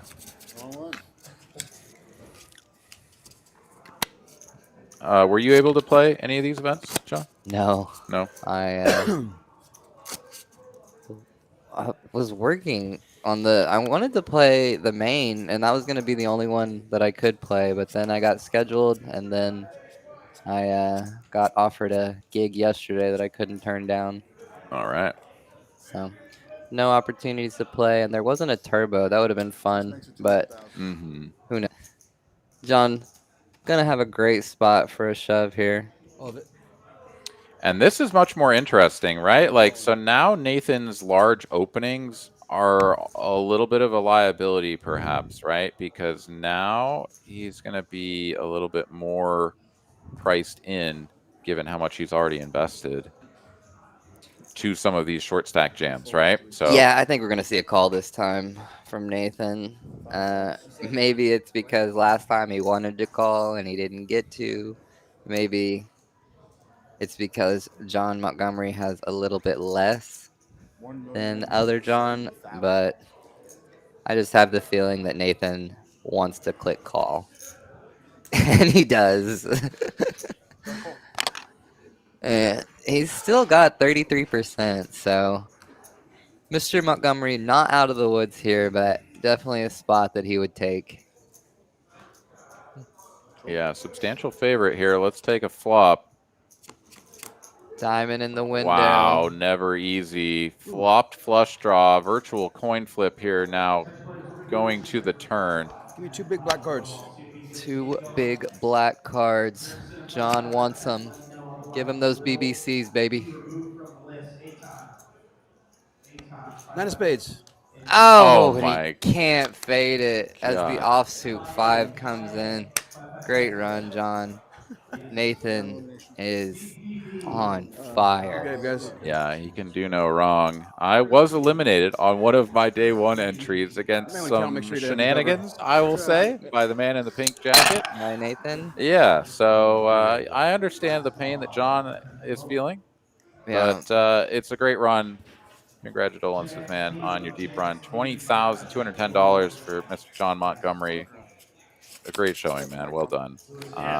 These 5 remaining players are going to be battling for 26,150 next, and then it's really starting to go up from there. 9K pay jump, and then a 12K pay jump, cold waters, please? followed by 17, and then our heads-up match going to be for $36,500, barring any sort of adjustments.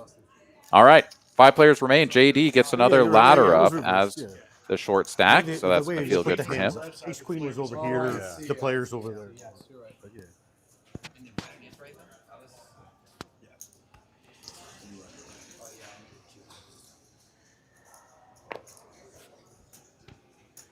And yeah, now JD really going to be feeling the pressure What are you guys waiting for to next? increase his stack because now he's the only short stack remaining. I mean, there is a player with 2 million, but Yeah. that's double him. So Yeah, he's in a spot where the pressure's off, but the pressure's on. But you got to double up one way or the other. With no one else you're really thinking is in big trouble to be eliminated, then it's your job to go double up.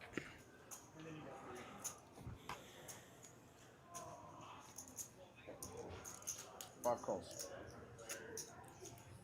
And 6 checks. Going on 5.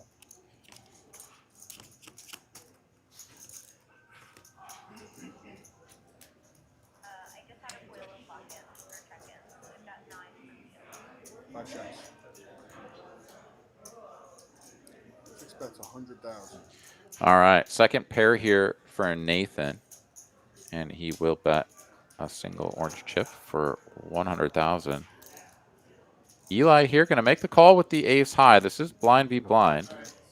So ace high here with some equity and drills it on the turn. Is that allowed? I don't know if people are supposed to be beating Nathan, allowed to beat Nathan. I'm going to double check with the rules, see what the producer says. Yeah, I almost thought it was just to like set Eli up for getting the Queen River. Yeah, or the 5. Yeah, but check. Only a small pot. Maybe he's allowed to lose pots that are under 500K. That would make sense. Yeah, it's in the fine print or something. But Nathan's still up over 8.5 million, double his nearest competitor, Jason, and then some. But Eli picking up a nice little pot there, as JD will now be in the big blind.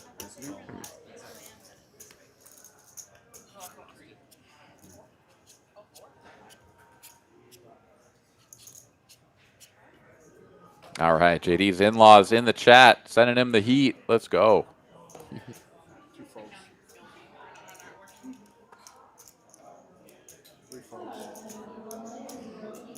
Quick button fold from Eli, but Nathan gonna drop the hammer from the small blind, 400K. Yeah, essentially shoving on JD, and JD is going to be going with this. But has Nathan committed himself with the 400K? I think any 2 you have to call with when you put this much of his stack into the middle, but we're going to find out because JD's got ace queen suited. I enjoyed it. Oh, he's giving his good people. speeches, saying his goodbyes.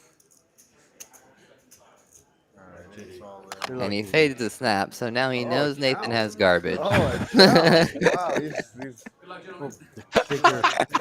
trying to steal. He's trying to steal from the poor guy. The reverse Robin Hood, man. Stealing from the poor guy. What do you do? Wow. And now he's just saying wow, as Nathan has not snap called here. Wow. So JD actually had a little bit more than what we saw on screen there somehow. So he actually had 1 million. Oh, okay, nice. A little chip up for JD without even knowing it. It's only 2.1 million. 1,040,000. Oh yeah, I'm just counting the total pot. Sorry. JD with the speech play. Do I want to give you $1 million? Yeah. Oh no, I was actually gonna pour him into there. Can I get? Yeah, thank you. Scandal. Or should I fold? He's so sarcasm. Now they know we're involved with the NBA, the FBI, and the mob. That's right. You got 8, come on. 6? We got to just enjoy what we're doing here, man. Just take your foot off the gas there, bro. Folds. Wow, he folds. He Wow. folds. Yeah, yeah. He gets half a double up for free, basically, without What a even having to life. sweat the equity. how was That's that? incredible. I mean, JD knows how to find these spots that just seem impossible to other people. What a life. As he picks up some free chips Yeah. All right, from 40 his chips. friend Nathan. 40 from All right. Well, that was a fun one.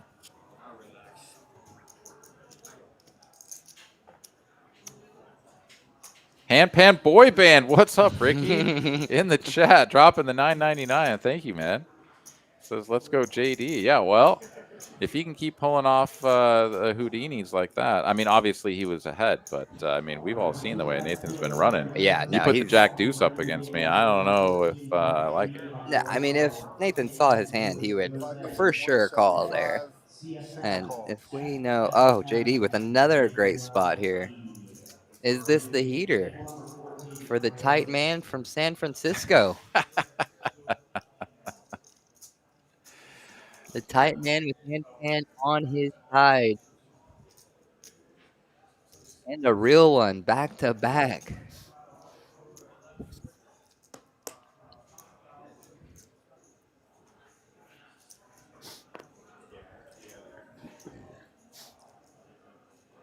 All in.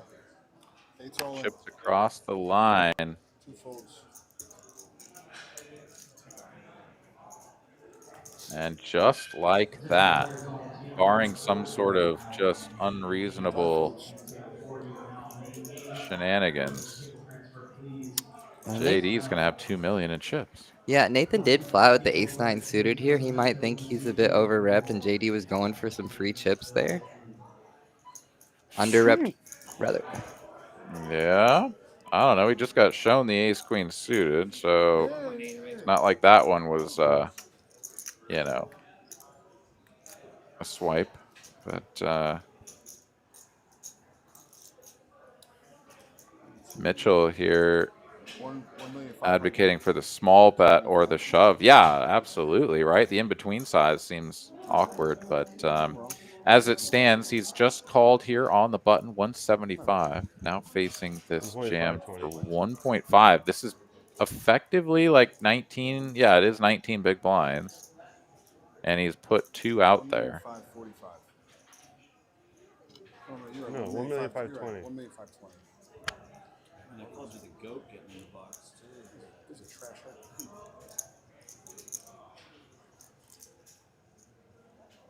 You sign over there in the back? Oh, he's gonna call. He's got the numbers stacked up. Oh, still thinking. I mean, if he makes this call, this pot is just everything. It's definitely everything for JD, but it could be the beginning of a landslide for Nathan if things don't go his way. I mean, oh, there you go. Just Makes the right decision. Right on the edge, though. Yeah, and JD, a couple hands ago, under $1 million is back over 2, and he's got a great shot to finish things out. Man, what an incredible turn of events. JD has doubled up in back-to-back hands without actually being at risk. Like, yeah, beautiful 2 spots for him, and especially the equity denial with the Jack Deuce against the Ace Queen. It just feels beautiful. Wow. Yeah, Tanner's saying 7 deuce off on the hand there where he made it 400K is still a call. And I mean, when you make it 400K, it might be Nathan waking up with a real one, gonna help him cool off, probably win a pot. Unless John W. has anything to say about it.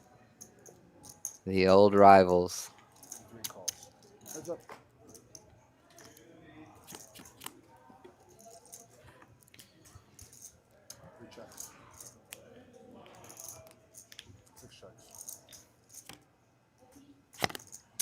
John W. turning a double gut shot. A queen would be absolute fireworks on the river. But nice bet by here. Makes it 235. By John here. Nathan, after checking the flop, gonna at least call one. Too strong to just let it go. Call it a 6. Yeah, I feel like if you're John, though, like if you're going to bet, yeah, I mean, he's just going to get there, so we won't really know. I was going to say, though, that, you know, are you betting once and then just shutting it down, or are you committing to the play if it's just like the deuce of diamonds on the river, right? Oh, he checks. Oh, he Oh, tries to my. trap him, and he just not sure where Nathan was this hand. Had he known he had a real one, he would have. He was probably hoping that Nathan had some garbage with a 5 in it, but Nathan with the queen's gonna snap check back with the value to showdown, and John not gonna pick up any extra chips on the river there. Did you not see the straight? JD can't help himself with a little needle. That's pretty good. Yeah, that one is Like, why is he giving me the unfortunate. pot? I mean, it fits right into the line that he was starting, right? Of like, I'm betting this turn now as a probe because you check back. Like, I'm gonna have stuff like this, so I need to bet for value, and I can have some other stuff that's just pure bluffing. Like, 6 makes it 200. yeah, missed opportunity. Yeah, I mean, he was hoping that his opponent had either the bottom end of the straight or an air ball to go for a bluff, but just not where Nathan was at this specific hand, unfortunately for John W. All right, so Nathan here opening under the gun. Jason gonna flat the button here, ace queen. Yeah, right back in the straddle. Neither player connecting with this. The ace queen high going to be quite strong here, particularly with the backdoor club equity. Yeah, we've seen Jason with the propensity to just kind of just call with his stronger hands in position here. It's going to be the right approach a lot of the times when you have a chip leader like this who's very aggressive. Wow. Interesting turn here. Very spicy. But Nathan checks, giving Jason a free just trip to the river. If he'd like it. I mean, are we going to see this as one of those setups where Jason takes the bait, bets, and then Nathan blasts off with his top pair? No. Jason's going to take his equity to the river. Very smart. Yeah, ace queen is like, let's get to showdown.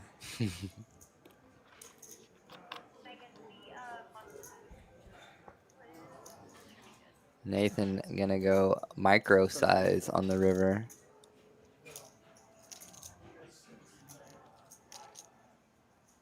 Really haven't seen this from him, right? Most of his bets have been on the larger size, and yeah, it's gonna work. Great bet by Nathan. Gonna get paid off by Jason, a very strong player, and it's gonna be tough to get chips away from him. And Nathan does a great job of doing that.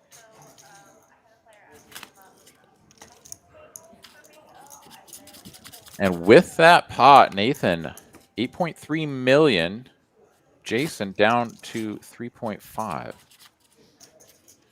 This is an $1,100 buy-in, Ninja. Yeah, the PokerAtlas Tour title event here at TCH Social in Austin. $1,100 buy-in, had 469 entries, generating just shy of the 500K guaranteed prize pool, of which the remainder was put up by the club to guarantee that prize pool. 500K in there. 100,500 and change for the first place winner here.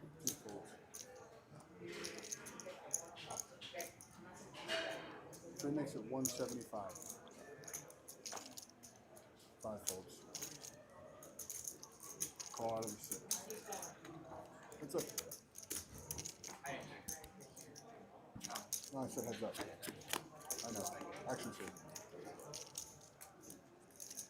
We got a scary flop. 6 makes it 150. 3 folds. 666. Nathan bets, and John W. just takes that as a sign to get out of Dodge. 80, 80. All right, I believe we are just moments away from a level up.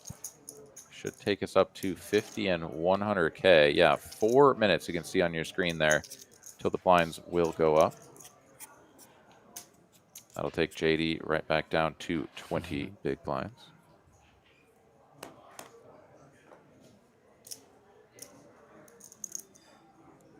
Suited one gapper here for Jason under the gun.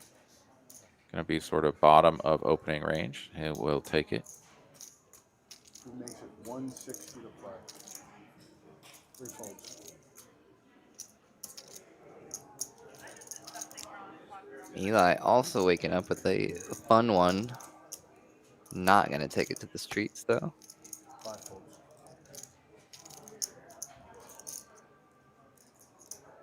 6 calls. 160. 160, yeah. All right, diamonds would be dangerous. Nathan out of position. Jason with the betting lead. Diamond in the window, but no more behind it. The ace-high board here favors Jason. Yeah, lucky for Jason that wasn't more diamonds there. As Nathan could have had a quick route to a monster stack. Salty Ninja, this is the title event of the PokerAtlas Tour here at TCH Social in Austin, Texas. So part of the PokerAtlas Tour, of which the championship title event will be held out in Las Vegas just about a month from now at the Venetian. The winner of this event 2.5. and the winner of the series points race are going to get $2,200 entries into that tournament. But you yourself can buy directly into the tournament for $2,200 and show these guys how to play the game. Yeah, we've had a couple of people in the chat saying how much they would dominate. I cannot wait to see you guys in the 2200 at the Venetian. We will see you there. 3 makes it 175.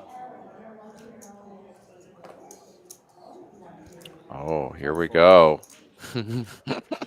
Couple of kings for John. And my goodness, Jason waking up with a hand as well. I thought Nathan was just going to flop top pair on John, and then we'll see what happens. Ooh. Another just call. Jason playing extremely passive, playing great poker so far. 3 players. Yeah, I don't think he had any other option, but he is going to see one of the dustier flops for his holdings. Nathan hit top pair. It's no good this time, but it's just crazy. Every time. 3 bets 420.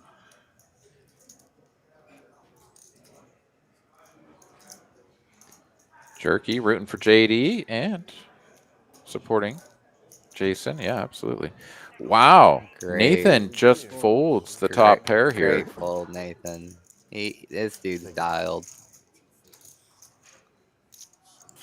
It looked like just wacky play earlier, but this dude's got the moves. He's not just flair. I would have liked to see a smaller bet there from John. He went for... Yeah, with the king of clubs, I think you can go pretty small there and feel good about it. Yeah. Not that he was going to get a ton of action, but, I mean, certainly one street, right? From a player who has top pair, one would presume. Yeah. What's up, Jerky King? Glad to see you supporting JD. You know your boy Mixon's got a piece of Eli. Oh, wait, no. Who did he say he has a piece of? I think it was John Montgomery.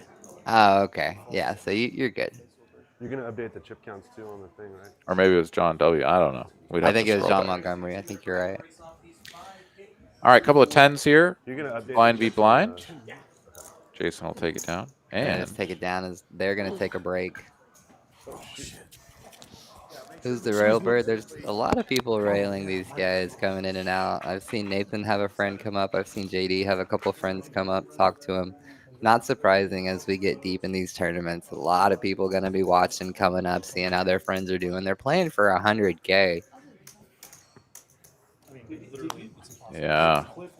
Next player eliminated $26,150, and then the pay jumps really start to get juicy. So yeah, gonna be an exciting one. And with the level up here, let's take a peek here, right? 100K for the big blind and the ante.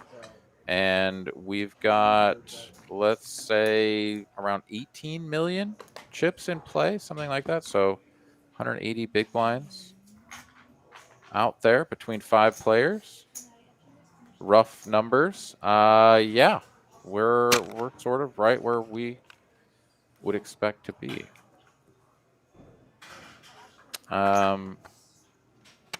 Salty Ninja says 100x the buy-in for first is awesome. Yeah, right? I mean, it's these big multi-day tournaments where you can really sort of build a bankroll. As Maddie going to come in to race off those blue 5Ks. No longer needed, as we will be utilizing only 25K and above chips for the remainder of the tournament. Yeah, getting rid of the 5K chips is going to make it seem like your stack is smaller. It's going to make you want to shove more, maybe, as you feel you're getting closer to no chips. Yeah, you think the psychology of that factors in a lot? Probably used to. Probably not anymore. Yeah. Not to these guys, probably. Yeah, yeah. But definitely going to have JD sweating a little bit, dropping down now to 18 big blinds. Eli on 25, John also 25. And it's Nathan who is commanding the chip lead up over 80 big blinds. We are just going to hang tight here for a few more minutes, let these players go grab some refreshments, use the restroom, etc., as we get the chips counted down, entered into the system so that everybody can keep track at home in real time on the PokerAtlas app. And then these players will be right back in their seats and ready for cards in the air here in, I'd say, about 6 minutes or so. So, a perfectly good opportunity for all of y'all to grab a beverage, grab a snack, use the restroom as well.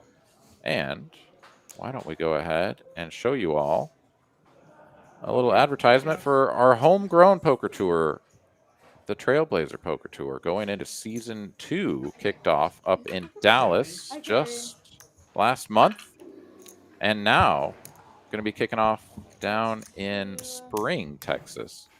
I think today or tomorrow, whatever it was. So it's yeah, the next one is locked in. Let's see if I got the. Here we go. Trailblazer Houston, November 10th. So it started yesterday, running through the 24th. Over 1.1 million in guarantees. Scan the QR code, go to PokerAtlas or TexasCardHouse.com for more information. For all the players who participate in the Trailblazer Poker Tour, we've got a $100,000 tournament for the points leaders over the course of the entire event. I'm going to go ahead and run a little ad here to explain all the details. Sit back, relax, and enjoy. We'll be right back. The hunt starts now. Every stop, every hand, every point counts. Earn points by entering, registering on time, finishing in the money, and score multipliers with bigger fields. Climb the leaderboard and take your shot at the ultimate free roll prize pool. $100,000 in cold hard cash reserved for the grinders who rise to the top. Trailblazer Poker Tour Season 2 begins the 25th of September at TCH Dallas and TCH Social Las Colinas. Play more, earn more, climb to the top where you belong. I was like, oh, okay, that was so Yeah, heck yeah, man. 100K free roll for all of the top points earners. Last time for the inaugural season of the Trailblazer Poker Tour, they were giving away a Chevy Trailblazer to the winner, which was pretty cool. But doing it a little bit differently this time around. And I think the players probably appreciate that, you know, rather than being offered a vehicle, which, you know, probably most of us already have one. But, you know, just doing cash money is probably the way to go. Jerky King says, well aware of the payouts, but Johnny Good or AA Ron, any idea on the series points distribution associated with the payouts? Well, what I can say is that information is out there on the TexasCardHouse.com website. There is a points multiplier, so that's where things get a little bit interesting for this event in particular because of the number of entries. So there's some sort of points multiplier, something like 1.3 or whatnot over the usual points that would be distributed for these players. I'm not so sure that it will affect very many players, as I'm not sure who of these folks are on that list of like near the top. JD, though, of course, the one exception to that, as I believe he had a pretty good number of points. But I've got the player of the series page up right now. And as I scroll down, I see JD currently in 15th place with 65 points. So this is certainly going to add to that. But to get into the top 10, he's going to need 15 or more, which I think he's going to do. I think he already has that with even a 5th place finish should he go out next. So I think that will actually affect JD. As for the other players at this table, I'm having to scroll down quite a ways, and I still don't see anybody here. So my guess is that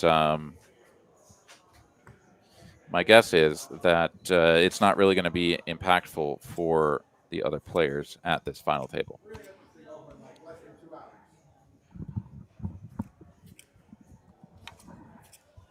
With that being said, I'm currently in the top 10. Get a little rebate on all of my entries. That'll be fantastic if I'm able to hold on. But I wasn't able to play any of the events today, so I'm locked in. I'm at 7th place right now, and we'll see if somebody bumps me down or not. I think if JD wins this tournament, he could very well grab more than the, 50 points or something that would... What does first place get for the main? 50? No, it's like 30 with a multiplier or something based on the yeah. number of entries. And since this one is, 480 entries or whatever, it's a lot. So I think the multiplier is actually quite significant. Yeah, But, I've seen players win player of the series with that trick. They'll have like 11 buy-ins to the main and get like second, and then you're just skyrocketed to first place. Mm-hmm. Yeah, very possible. Mahesh did that strategy once. It was sick. All right. Well, we are going to have just a few more minutes here before we get cards back in the air. I'm going to let Mr. John Good hold down the fort here as I step out for a moment, and then we'll get right back into it.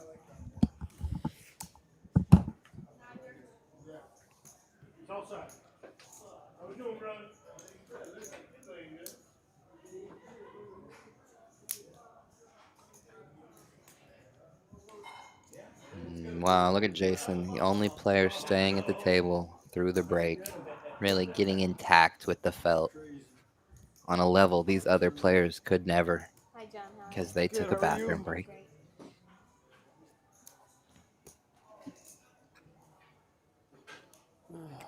Yeah, I got you. No clue. I'm kind of hoping that they're making their way.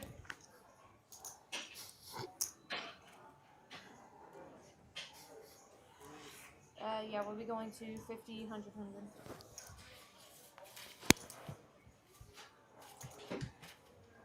100. What's them only going to 50, 100K only, right?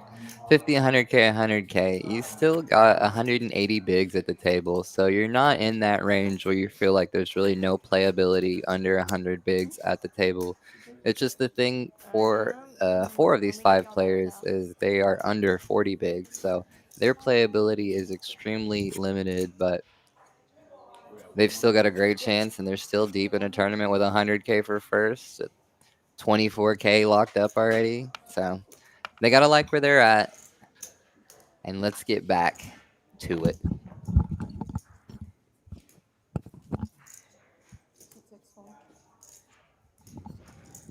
You're going to see a lot less chips in front of the players as they just did a color up this last break.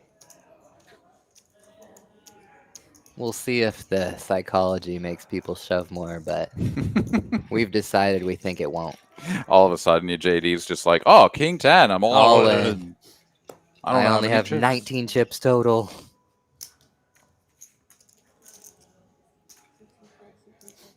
This one's going to work very easily as JD suddenly has chips to play with, to play some poker, not just one street shove.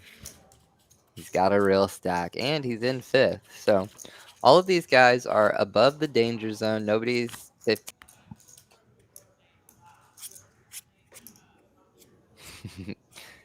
Yeah, Nathan's definitely got blood in his eyes.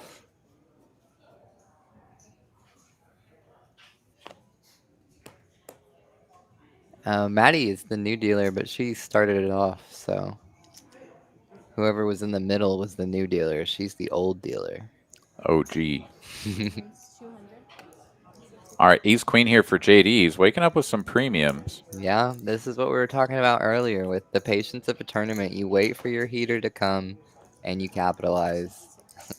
Nathan with the dirty diaper suited. Some might call it the clean diaper. He is going to connect bottom pair versus the top pair for JD. So a bit of an opportunity to build a pot. New to you, yeah. Yeah, good flop for him. Nathan probably not going to be folding once he flops a pair. So JD going to get at least one bet out of him. And he's going to pray that he doesn't improve. Because Nathan, I mean, he's very good at improving on turns and rivers.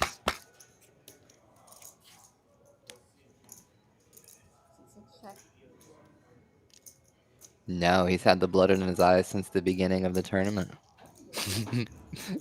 JD gives a free river card. It's no damage given the holdings, but that's not a card he's going to be particularly excited about.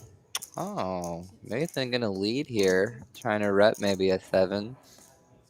I think it's a little uncomfortable for JD, but I think he's going to find a call here. I think Nathan should go bigger if he's going to try and get him off a hand like he's got. Yeah, it seems like just like the perfect size, right? It's like, for JD to just be like, call, I yeah, mean, I guess I just call Okay. and get the chips. Yeah, I mean, I think with this size, and Nathan could even be value betting a queen with a worse kicker. And JD just going to say thank you. And just like that, 3 million.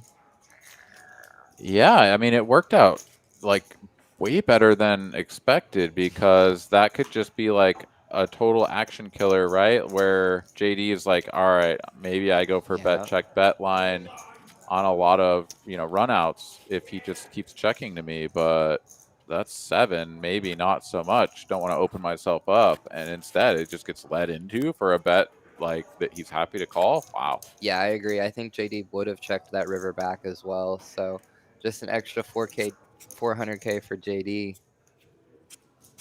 And just like that, he skyrockets from very low last place into 3rd. From that under 1 million now above 3. Wow.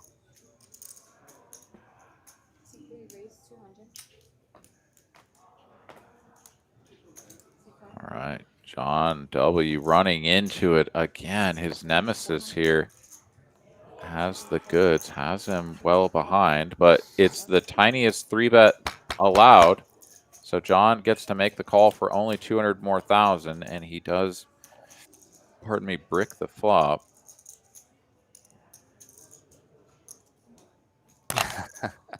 Nathan taking some creative lines here, to say the least, with the just above click 3-bet into the 2x shove flop. What is that?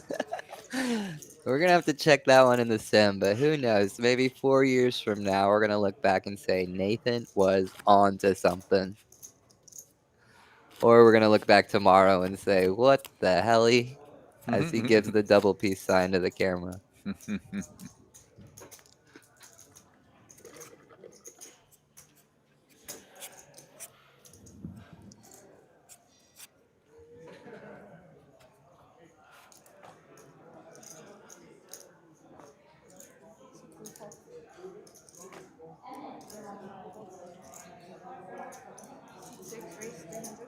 Some more big cards here.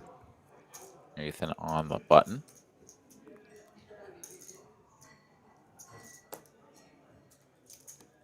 Yep, going with a bigger sizing just to maximize fold equity from both opponents. Gonna get the job done. Had a good hand, but always happy taking down a small pot.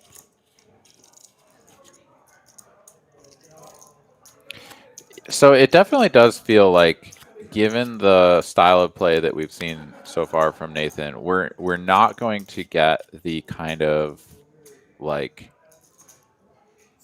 robotic, just grind them opening 100% of hands as the chip leader for min opens, just applying that pressure of like, if you want to play a pot against me, like, it's gonna be a big one. Well, it's gonna start small, but you know I'm just not gonna slow down, right? If he opens larger though, it honestly kind of gives the smaller stacks that opportunity to be like, well, I finally found the hand that I'm willing to play against you, and you've raised so large that like I can just jam and pick up those chips. So it's a little bit of a different feel, you know, than you might get. So I'm very curious to see, you know, is Nathan going to continue changing his bet sizes? Is he going to be jamming a lot like he's been doing? I mean, you know, like I love this. Yeah, Nathan bringing us all the drama we need for this final table. Salty Ninja seemingly has blood in his own eyes. Yeah, the hat letters are upside down and backwards. It's the new style or whatnot out there to put your team on your hat upside down or backwards. Anywho, going to raise to 200,000 here. JD in the cutoff. Gonna release the ace-9. Find a better spot.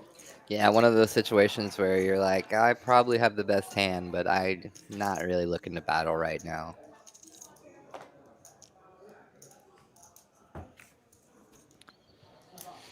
Yeah, it does feel to me like if you have someone at the table who is willing to make these kind of let's call them like extraordinary kind of plays, right? They don't really fit inside of the normal bounds. Obviously, JD has 2 players with fewer chips than he does, so he doesn't need to just like get after it. But I wonder, you know, like at some point we're 5-handed, you know, certainly you get down to like 4-handed, like you're just gonna be forced to play some hands, and it's probably a good spot to play it against him as opposed to one of these other players, right? Oh yeah. So I think we're gonna see some territory not so far off where, you know, we should be taking that ace-9 spot. Yeah, I mean, he's by far the most likely opponent to just have garbage there, as we haven't really seen anyone else shown a propensity to just start opening. But he's had the chip stack to do it the whole time as well, so not saying that Nathan's doing anything wrong, just getting there the creative way. And the fun way.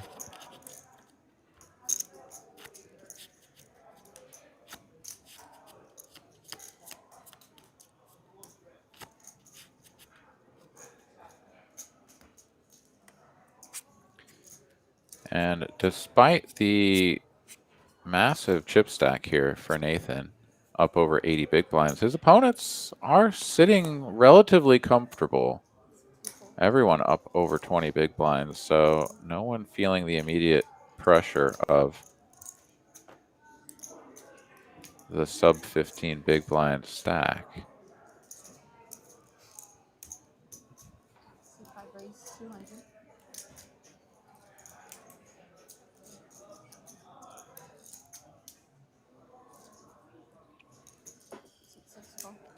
Eli open. Small blind defend for Nathan, and JD with an easy fold. Yeah, JD's had a lot of easy decisions in the big blind here. And they've all been fold.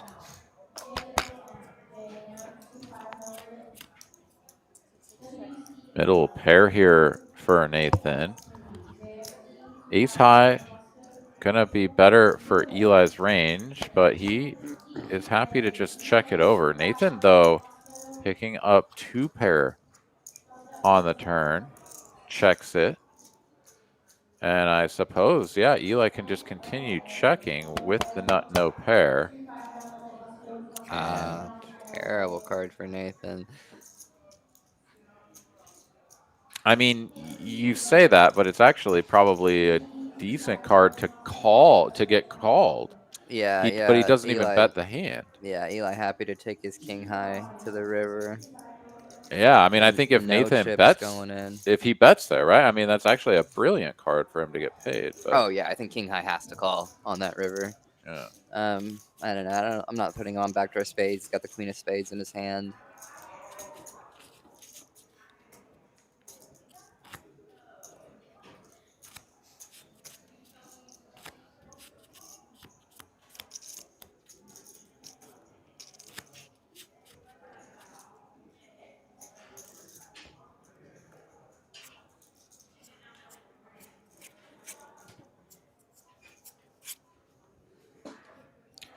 Overbet turn. If I was playing, I'd crush these guys. Dude, well, we have the tournament for you.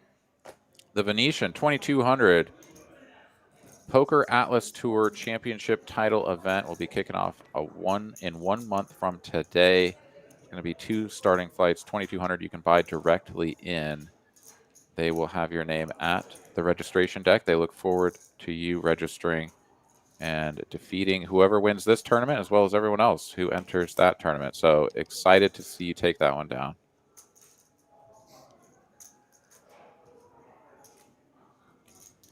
JD here, ace-8 facing a large button open to 400,000. So Nathan is indeed going to continue with these sort of unique sizes.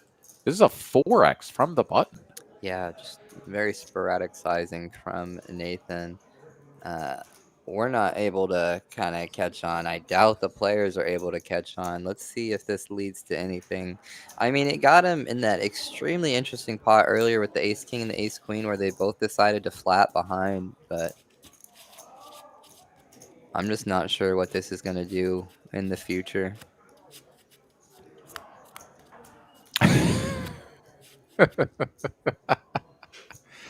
We're all just having a good time in the chat. Love you guys. The Salty Ninja wants to know, how many rooms does TCH have? Well, there's 2 up in the Dallas area. There's 1 here in Austin, 2 down in the Houston area, and 1 out in the Rio Grande Valley, Fredericksburg, Texas. So if my math checks out, it's 6 rooms. 6 is what I got. All right, hand number 62. Small blind versus big blind here. Jason with the 10-4. Oh, this hand, I feel like, is just kind of like you either open it or you just fold it. I mean, definitely a reasonable just release, but goes for the raise, and John wakes up with one of the dustiest hands available. So Jason will pick up some extra pots.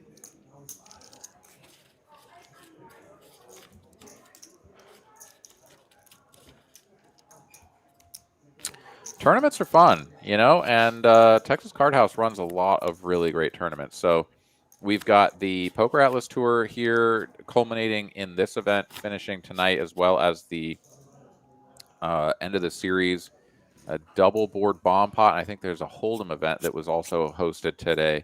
But PokerAtlas Tour going around at some of our locations here in Texas, as well as the Trailblazer Poker Tour, the Texas Card House homegrown poker tour, now in season 2, kicked off up in Dallas last month and running down in Houston as of yesterday. In fact, let me go ahead and put that up on the screen because there's $1.1 million in guaranteed payouts in those tournaments.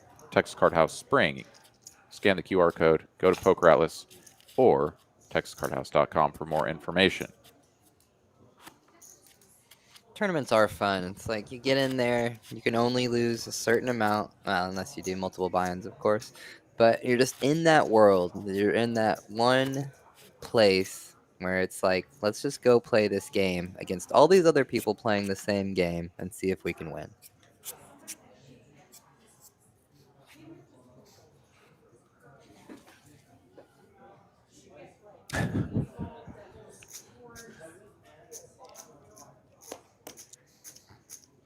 Couple of 9s here for JD. 25 big blinds. This is going to be a big one. Rather a premium hand is what I mean to say.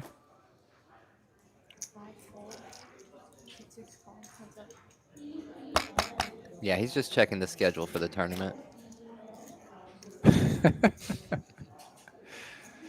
Nathan defends from the big blind with the Jack-6. Ace-10-5 rainbow flop, and c-bet from JD will take the pot. Yeah, JD very happy to just take that one down with the 2 overs.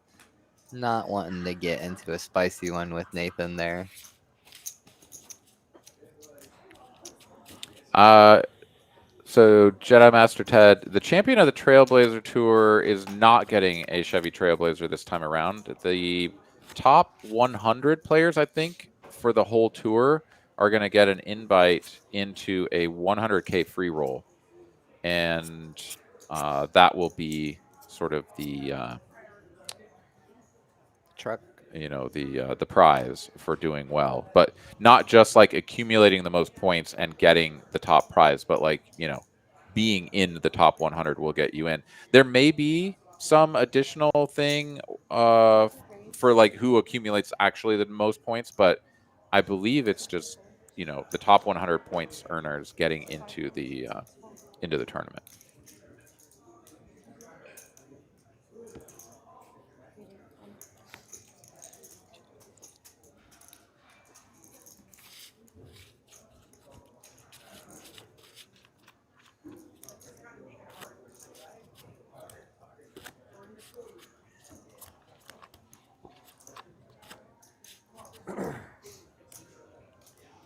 Yeah, Mixon, if you're looking to increase your poker game, just keep reading this chat. You're going to get there in no time.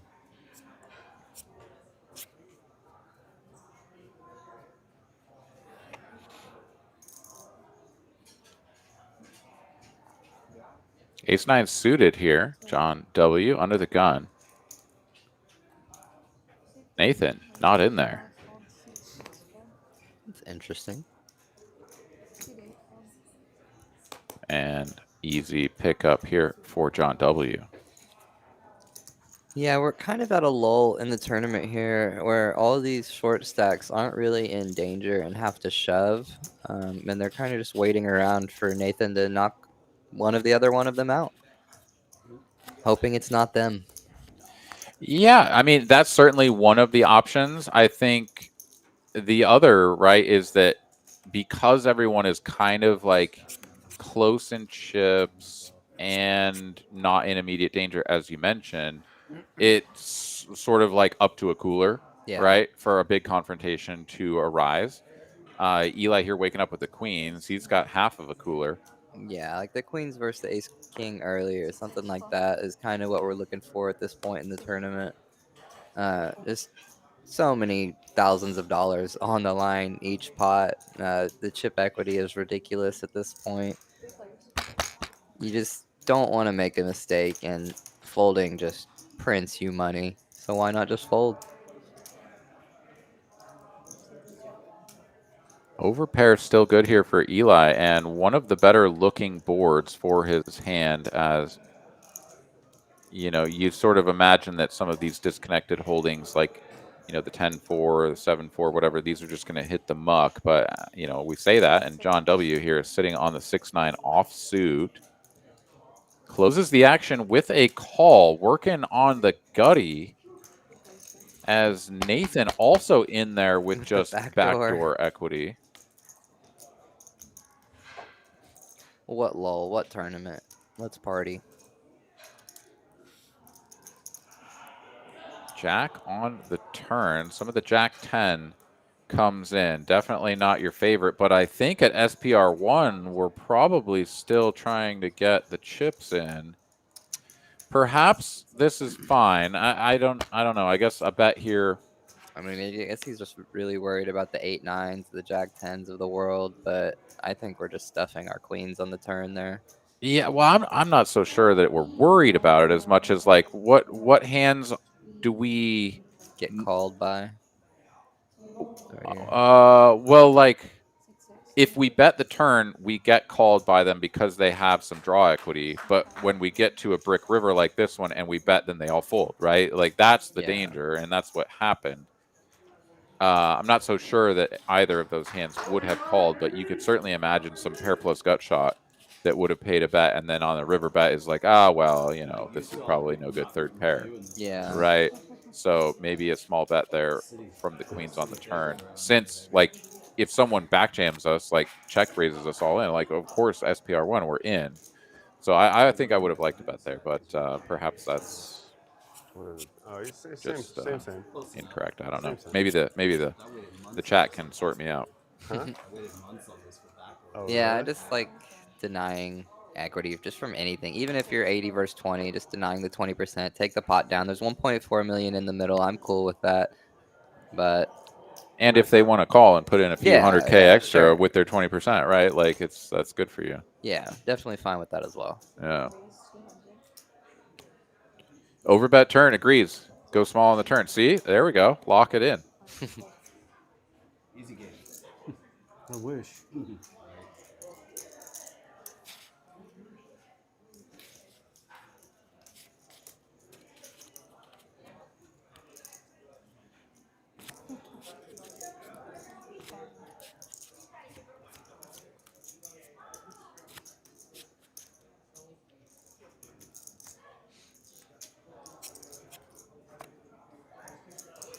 Maybe we get the Giants to give us a sponsorship next final table.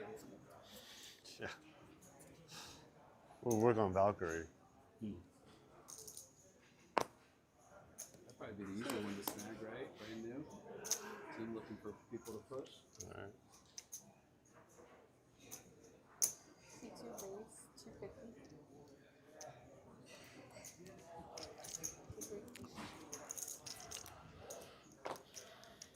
All right. Jason here, Jack 10. Makes it 250 to go here. Cut off against the chip leader's big blind. Adds a little bit of extra juice there just to see if he can get that guy to fold, but doesn't get it through. Instead, we'll flop middle pair against Nathan's nothing burger.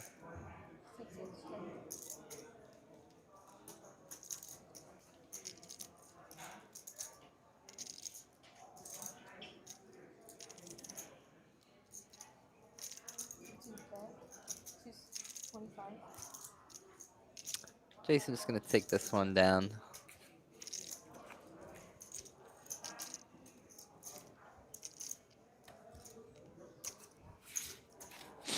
Yeah, I don't think five-handed, that's correct. I think JD's probably just looking to fold for more money. Yeah, let's remind ourselves what the next pay jump is as we are playing five-handed. So $26,150. The next player after that, though, $35,170. So let's call it an even 9K. That is a significant pay jump. And if you can wait out one other player who makes a mistake and dumps their chips, then, yeah, that's good for you.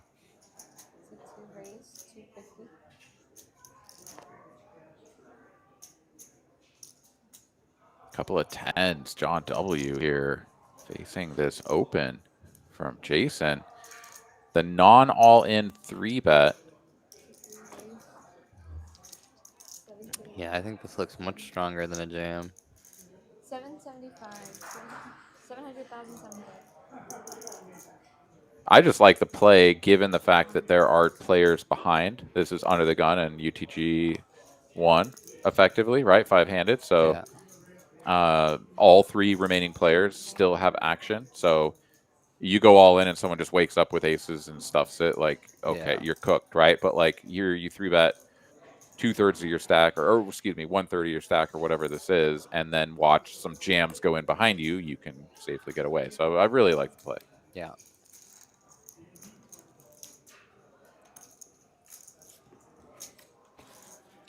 No such action will transpire. Just going to be the fold from Jason with the ace-9. And he still holds a relative lead over his 3 opponents for the second position. But, of course, it's Nathan still hanging on a top spot. 3-bet percentage on your screen there. Pretty low, but that is aggregate over the course of the tournament, given the 9-headed nature of the beginnings. Tom in the chat taking notes. This is a great place to learn. Why pay for coaching? You just come in here. Yeah, you've got the coach on the table. He's telling you what to do. We don't even have to pay him. That's right. All right, Nathan. Ooh, what a spot here for JD. Yeah, interesting how to play it, right? I know what I do.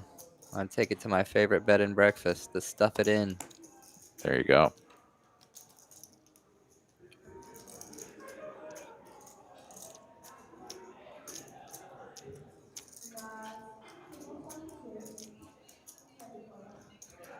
Million? 1 million. 1 million. First one back to 1 million. Non all-in 3-bet, pulling from the same line as his opponent moments ago.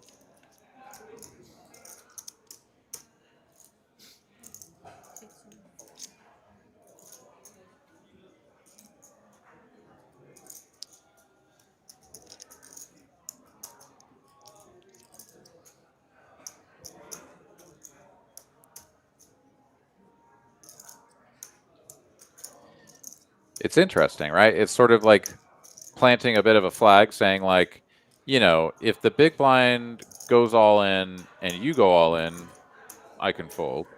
But, like, if you go all in after the big blind folds, you know, these chips are in. I'm not so sure that you want to tell stories like that. I'm just not sure. It's fascinating. Yeah, I'm not sure either. Now we're gonna get in a really weird pot where he just flats here. I mean, I guess we'll see if it works out, but I think I prefer a jam here.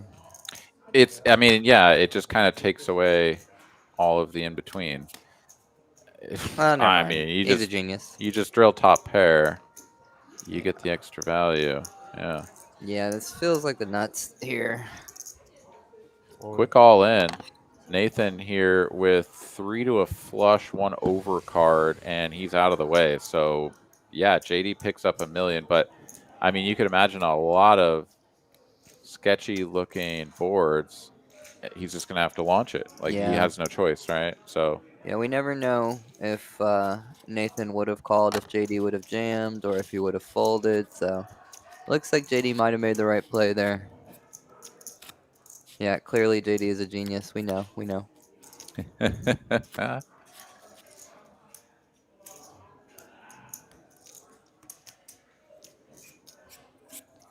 Yeah, I was wondering if that 12K for his earnings was correct. That seemed weird that he's a pro, he says, and has 12K. Maybe he's just a cash game pro. Yeah, sure. But right? I feel like...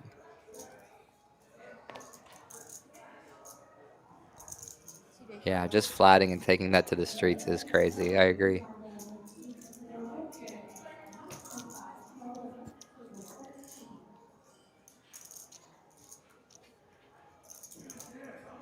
Monique, what do you get if JD wins? What does he promise to you if he takes home this 100K?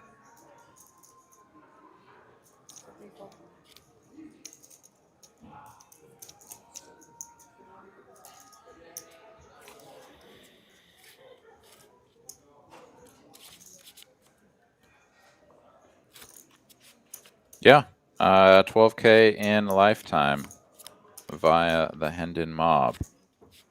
Well, my Hendon Mob's wrong. So his could be wrong. How wrong is yours? I have 2 different ones, so it's technically not wrong, but they're just together. They are correct. So.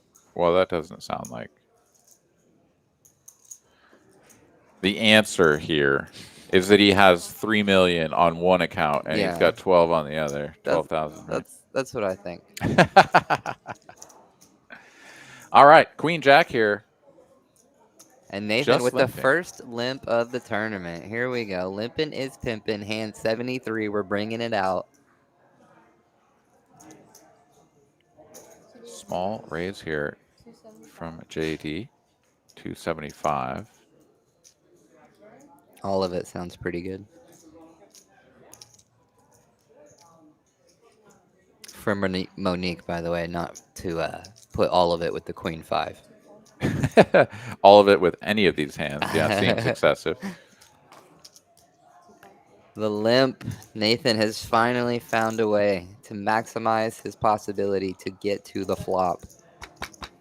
The limp and the call dominated here and comes 10 high. Neither player connecting. Ace Jack high is best. And wow, Nathan quickly reaching for chips and leading for 275. Sorry, didn't mean to interrupt. Thank you, Ann. I'm not worried about my ended mob being correct. I was just saying, for example, that his ended mob could be incorrect from things I've seen. And Nathan gonna go with a pretty interesting line here with the lead. You like that, Aaron? No. How about that? Wow, I like this turn card for How about JD. that? He's just going to turn top pair just like he planned, but this time his opponent finally has something to fight back against. And JD very quietly has been accumulating quite a bit of chips. He can put a big dent into Nathan here if things go clean on the river.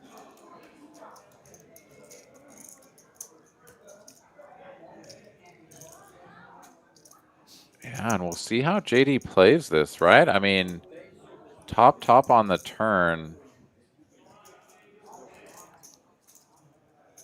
He's going to just make the call here. Yeah, SPR a little over 1. And the 8 on the river brings in the backdoor clubs. Not the cleanest river in the world. And Nathan just going to put $1 million. Not worried about it. He does have top pair, and this is gotta look weird to JD. And I would call it a merge bet. I think you could get a better hand to fold, maybe. But I think JD's just going to take the gift and get ready for Christmas. Yeah, I mean, his hand is simply too good, right? He's uncomfortable because he feels like maybe the turn card set him up. Yeah. Right? It's like he's preparing himself to just get shown 10 deuce and be like, awesome turn card. Thanks, deck. Like, why would you do that to me? But, like, instead, he's just going to win a 4 million chip pot. He's going to take the chip lead, and nothing's better for JD, right? Like, just in this moment that we're witnessing, he doesn't know it yet because this man is never folding this hand. Yeah, and I think once he does a quick count of his chips here, he's going to see that he is still going to have some playability. Whine about it for a minute. Yeah, I think I agree. I think JD is going to do exactly what he says he's going to do here. Whine for a couple minutes, think about it, sigh, call it off. Love his life. Be so happy. Oh, you were betting that? Hello? Chip lead for JD. What a life. Crying call. Crying all the way to the bank. Yeah. Little head scratch there for Nathan, as this is the first time on the entire final table, hand number 74, that Nathan is not chip leading the tournament. Yeah. JD with the, I mean, let's say, comfortable bluff catch there on the river. He definitely, sort of prepared himself for what could have been, which would have been quite painful. He would have been down to the short stack for sure. And back to the grind, but we're just not folding that much hand, and he picks up a big pot. Yeah, I mean, it would have been a tough climb back up for JD, but instead he's going to take the chip lead, be in an amazing spot, and just be given queens the very next hand. I mean, this guy runs good. He plays great. Don't get me wrong, but when the spots are the most important, JD runs good. Wait, never mind. I take it back. I take it all back. Wow. Wowzos. Aces for John W. Oh, 5 Nathan stuffs it. Nathan stuffs it with 9s. JD, is he going to get a miracle get away from this?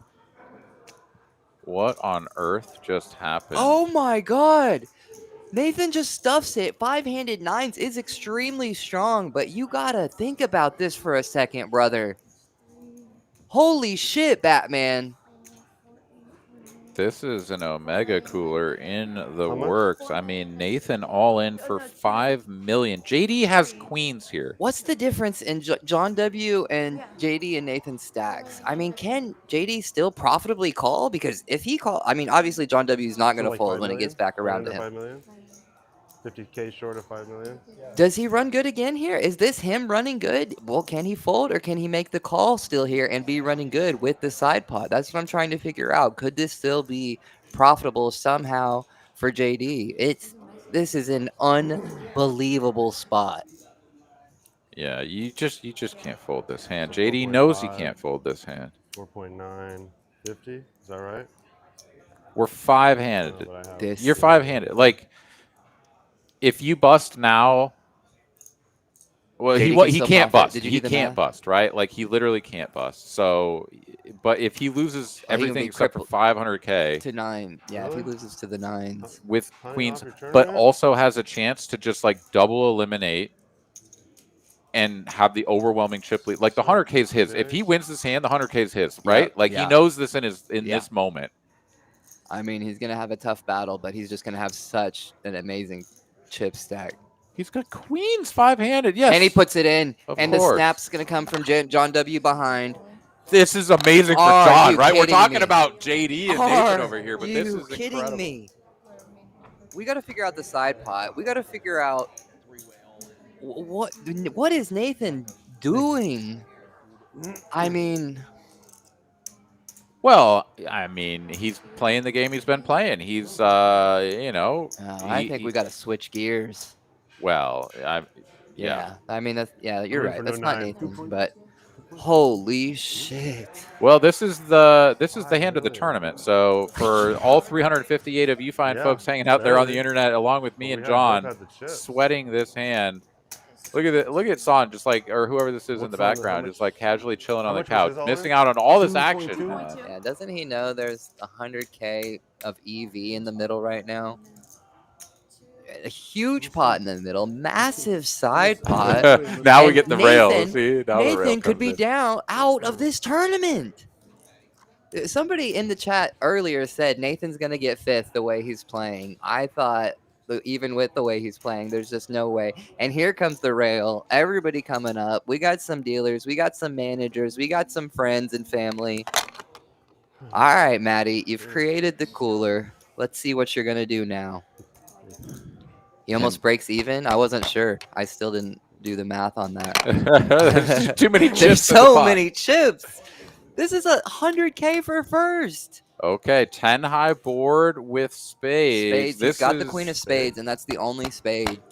Hear him calling for the spade. There's a 10. This is super pure for John, and also JD on the side. It's fine for JD. And it's clean all the way out. Nathan is gone. This is unbelievable. So JD's going to go to 6.2 million. So he is going to win a little bit of money. That's crazy. So I untake back what I said about JD. He does run good. You untake it back? I untake it back from the straddle position. Should be exactly. John W. How about that, Sean? How about that for your boy? Going to chip leader. Tie-dye can fly high tonight. And Nathan is out in an absolute shocking turn of events. That is incredible. Fantastic run, though, nonetheless. Like, no matter how you cut that one down. 5th place run for Nathan. $26,150. Fantastic showing here, man. Really well done. Over doubling his known live tournament earnings in one fell swoop. So just congratulations, man. Really fantastic run. Now, the remaining 4 players playing for a minimum of 35,170. Still 100K up top, but John W. out of the blue, full triple up. He's chip leading. From 5th to 1st in the snap of a finger. like And hours I for the think it's team. going to get a lot more standard here. Great run by Nathan. Great tournament, brother. You brought a lot of fun to this final table. That was 2, sick. 4. Some great plays, some fun plays. I was But in the end, the under the gun. aggression gets I was the under best the of gun. him as he 4-bet He was shoves big. the nines into Yeah. 2 Yes, it did small, yeah. real ones. You're not crazy. Yeah, 50 big blinds, right? Like, if we think about it, given So the 4, 5, 5. Oh, 100K big blind, You make money. I made a he little had bit. basically 5 million. JD had 55 big blinds, and John was already all in. No, he was not all in, right? He just 3-bet. He had just 3-bet. That's Mhm. right. So he's over there licking his chops. He's like, I can't believe this is happening. Yeah, I'm at he was least so getting happy. action from this guy. I don't even care what JD does because I got aces, bro. Like, Yeah. that's like, you're just Just sitting chilling, there in dude. the You're tank chilling. with aces. Somebody's already shoved. Somebody's opened and is seriously thinking about it. You are loving life, thinking, man, if I hold here, this is my tournament. And that's got to be the way John W.'s feeling. And that's what we were talking about. He showed a little bit of annoyance earlier, but with his play, he didn't show a bit of it. He continued to play correctly. He continued to do the right thing, stayed with his patience, and he got that dream spot that everybody dreams about with 100K on the line. Aces into queens, into nines. Amazing. Absolutely amazing. And now, the rubber hits the road because we got to do a reset. Like, Nathan is out of the tournament. Like, this entire tournament final table has gone under the auspices of, here's a dude with a bunch of chips in a pink Barbie jacket that is like gonna just drop like 4x opens and 2x pot And jams do on the flop crazy and things. whatever. And now he's gone. Yep.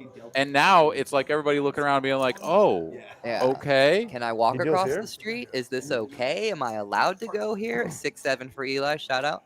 Yeah. And it's just, this is a complete dynamic change. And we've got a new sheriff in town, and his name is John W. And John W. JD is his assistant sheriff.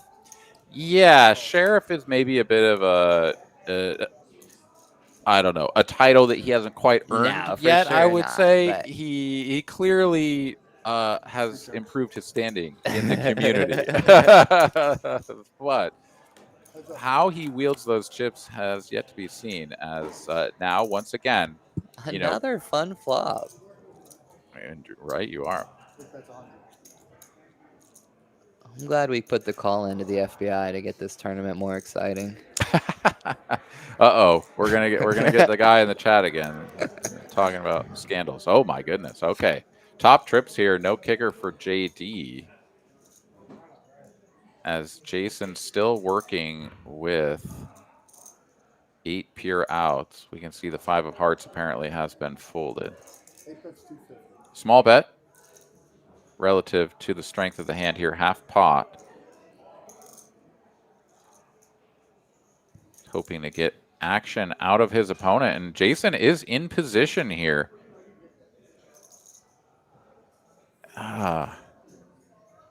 Just not quite worth it. Yeah, I don't mind a fold. Yeah, sometimes we improve and our opponent just got there with the full house or whatnot, right? Yeah, Like, those tricky king 10 or king 5, whatever, and it is blind versus blind, so JD is going to have the king 5 suited, so you have to factor that in. You don't know if you have clean outs. I don't mind just mucking the draw when the trips pop up. Yep. All right, so Eli here on 24 big blinds. We've got 15 minutes until the next level up, at which point I believe we're going to 60 and 120. So not quite as large of a jump as what we had previously, going from 80 to 100. 5 makes it 200. Man, JD has just hit the heater at the right time.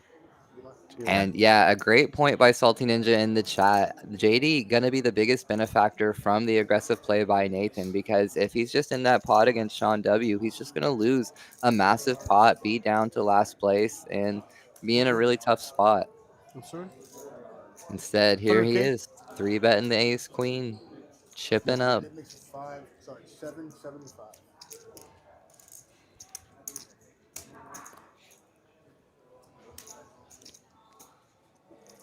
And a large 3-bet here on the button. Interesting choice from JD. I mean, he's just, I guess, telling Eli, like, look, man, you want to play for it all. I ain't folding. Sort of setting his own price so that he couldn't fold, which is interesting. Yeah, JD and Eli both from the Bay Area. They're probably doing him a little solid there, just colluding, you know. They're in it together. Oh, God. All right, all right, all right. No, but I mean, what we had seen previously, right, throughout the evening was like open to 2x, and then the 3-bet was to like 4.7, right? Yeah. It was like it was a click and a little juice. Yeah. And that was a lot more than that. That one was all the juice. A lot of Arnold Schwarzenegger ready to party. Wait, what was his name? Arnold Schwarzenegger. Yeah, just mumble it all together. Oh, man. John, you're a legend. All right, a couple of 8s here for the other legend, John W.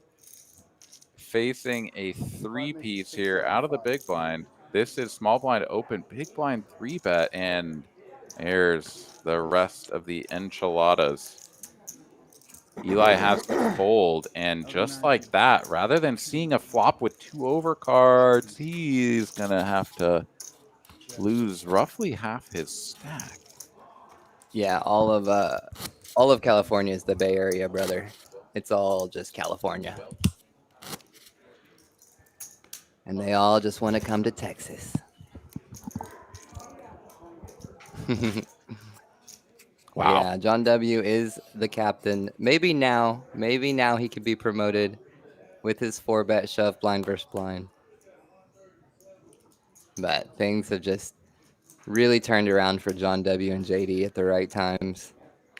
Yeah, and Eli here, I mean, anyone who's been JD gets a walk with the ace king suited, his first run bat. It's over. The heater's over. It's God.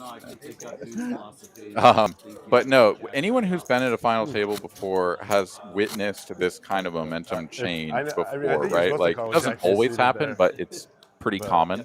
Yeah. Where like someone was just like crushing, and that's just like the way the table's going, and then all of a sudden it shifts, and it's like, wait a minute, maybe you're that guy, maybe you're the one who was running good, and now all of a sudden it's like, oh my God, I'm 4 of 4 right now. I could be busted out of this tournament at any moment, like, and it just doesn't feel real. It's like, oh my God, what happened?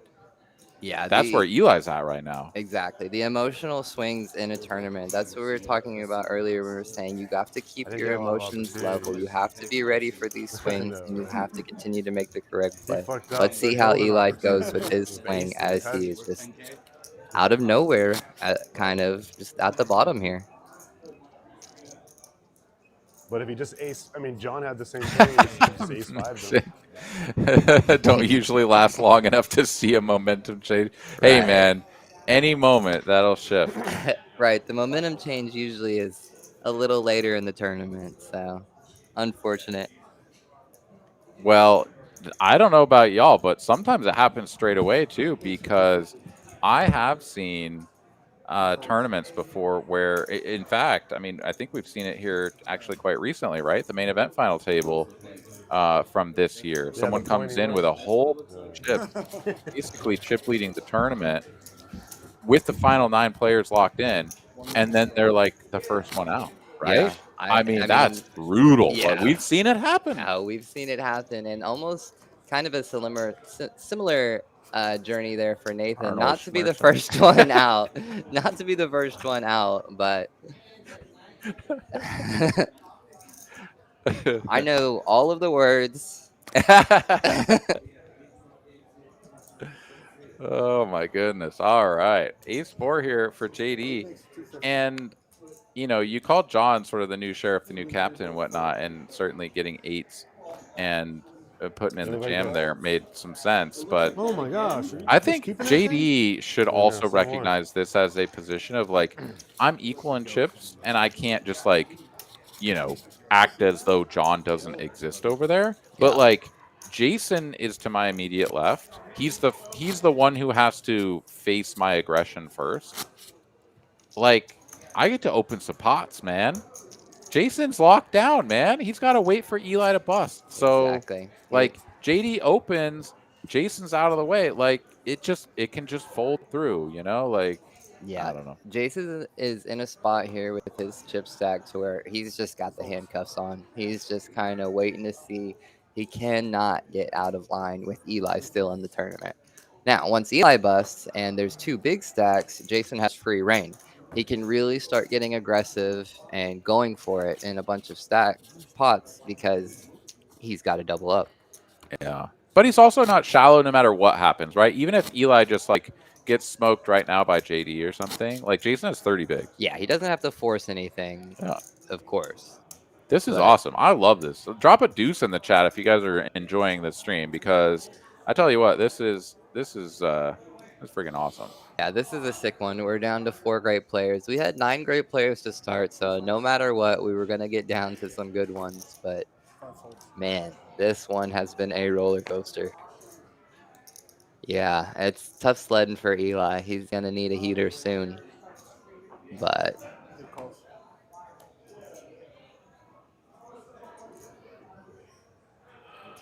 there we go.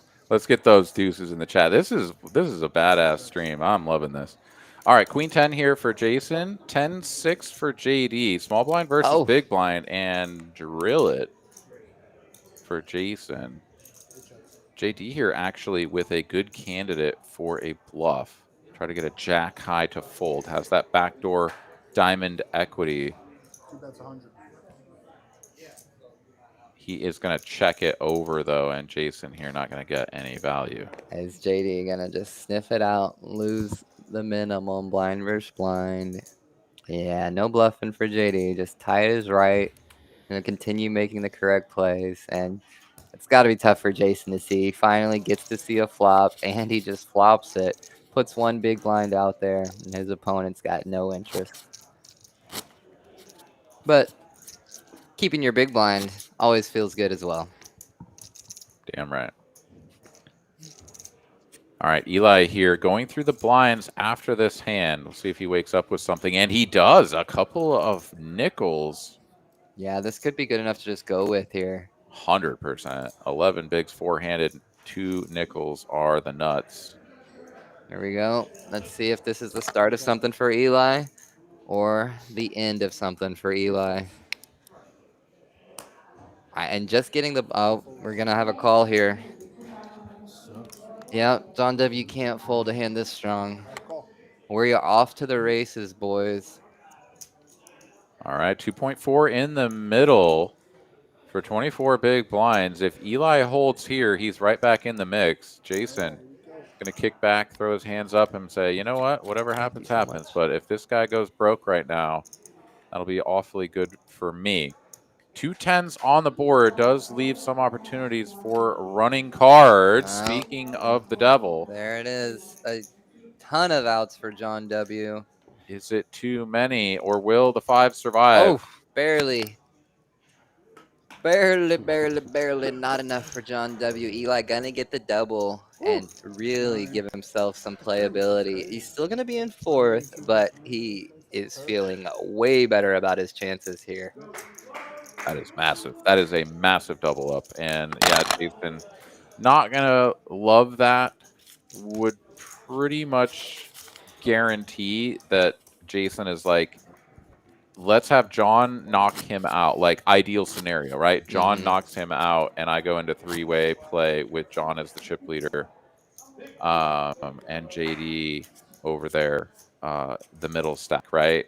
But doesn't work out that way. Eli's still in the tournament. All those Eli supporters in the chat. Yeah, we had a lot of Eli supporters early. They had to take a little break while he cooled down, but he's back in it.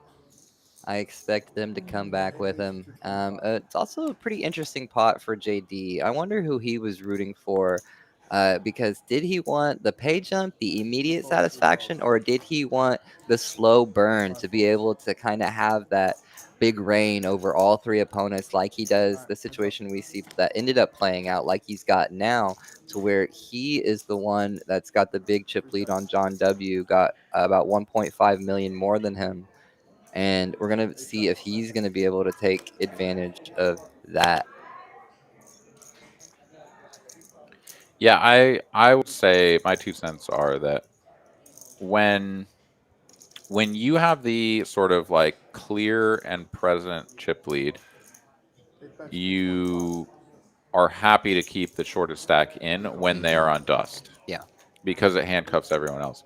But outside of that like narrow perspective, you're always happy with the bust and the ladder up locked in, right? Because JD is in a place where he's very comfortable. He can play poker. Like it doesn't matter. Get me down to 3-handed. I'll play poker against these guys. Like, yeah, I mean, he's not taking a 20 big lead over someone and being like, ha ha, now we got him, 4-handed, right? Yeah, Like, yeah, exactly. And it looks like his chip lead's about to get quite a bit bigger as him and John W. get tangled into a pot. JD flops a pair, turn backdoor flush, rivers the flush, and then John W. decides to donk into him. So JD at least going to take the 750 more. He can't raise. He wants to raise so bad. Guess I can't raise. But as we hear. Yeah, I mean, if he ever in a million years gets 3-bet jammed on and has to fold this hand, like yeah, it's just a disaster. Pure disaster. Yeah, and JD knows it. He knows he just calls there, but huge pot as he takes it from the second place guy. And now JD. Look at that. Almost Look at 9 million, just like that. 2-1 advantage over John if you squint at it a little bit. Arnold Schwarzenegger, right in there, 2-1 advantage. Jason on 3 million, Eli 2.2.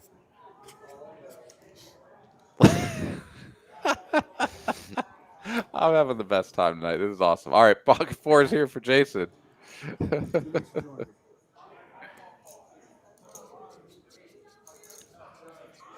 Oh, wow. A couple of 10s for Eli. 21 big blinds. Yeah, great spot here out of the small blind. 2 minutes left in the level before we go up. This is like, yep. Yeah, he does just stuff it. 5 going. 8 fold. And 2 4s for all the chips is just not quite going to be the recipe. Yeah, I don't think Jason's going to go with this one. But just kind of making sure that Eli doesn't have less than he thinks he does. Maybe 1.6 million. He'd have to call it off. All right. Well, we're going to get another hand, maybe 2, depending on how quickly things move along. But that is going to be a little bit of an equalizer between Jason and Eli. When you lose somebody at your table, please let us know promptly. Well, once again, Ballpot dealers, we do have 2 alternates. When you lose a player, please let us know promptly. Jedi Master Ted, does it feel weird being in the booth with someone else on a Tuesday? A little bit, actually. I'm usually all by my lonesome in here, so it's definitely different. But John's good company, so happy to be here with him. I do what I can. I don't pronounce all the names real good.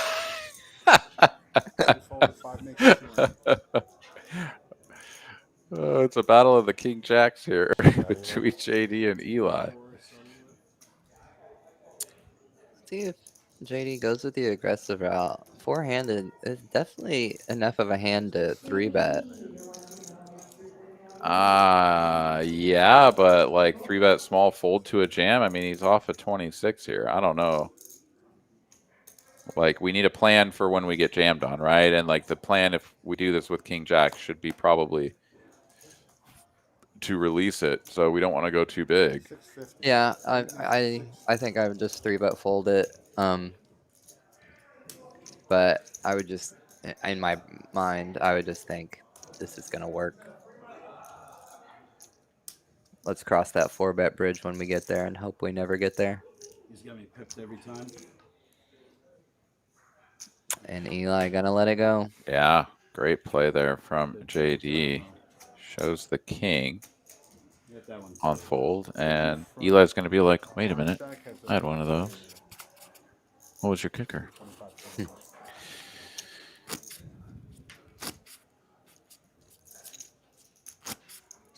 Yeah, no, he's from Fresno, but all of California is the Bay Area. We discussed that earlier. Oh, I'm sure them's fighting words for certain folk. People in Stockton, you think they're like, yeah, it's all the Bay Area. Yeah, I mean, that's the Bay. They can see the Bay from Compton. 5 makes it 200. Oh, man. All right. Couple of eights here. Eli going to face a little bit of resistance here from the big blind. John W. with the 6 triz and 3 overs to the 6-3. It looks like John wants to lead. Oh, no, he checked already. Yeah, I know. I thought he was about to as well. Check back from Eli, and a flush draw materializes for John, and he is going to lead now on the turn. 3 makes it 275.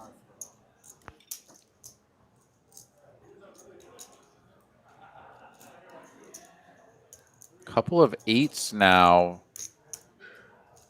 Actually get a little bit better, right? Like if this is just like a deuce or something and your opponent bets, you're kind of like, all right, that could be a 7, but it could also be a 9. Or the king, of course. But yeah, Eli not going anywhere. 5 makes the call.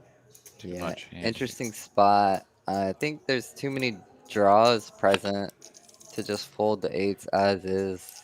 I like a call and just play as is. Oh, perfect. He gets to just check back, take it to Value Town or Showdown. Showdown Town. Yeah. He wanted to go to Value Town, but and he even didn't have just the turns card. it over, doesn't even wait to see what John's got.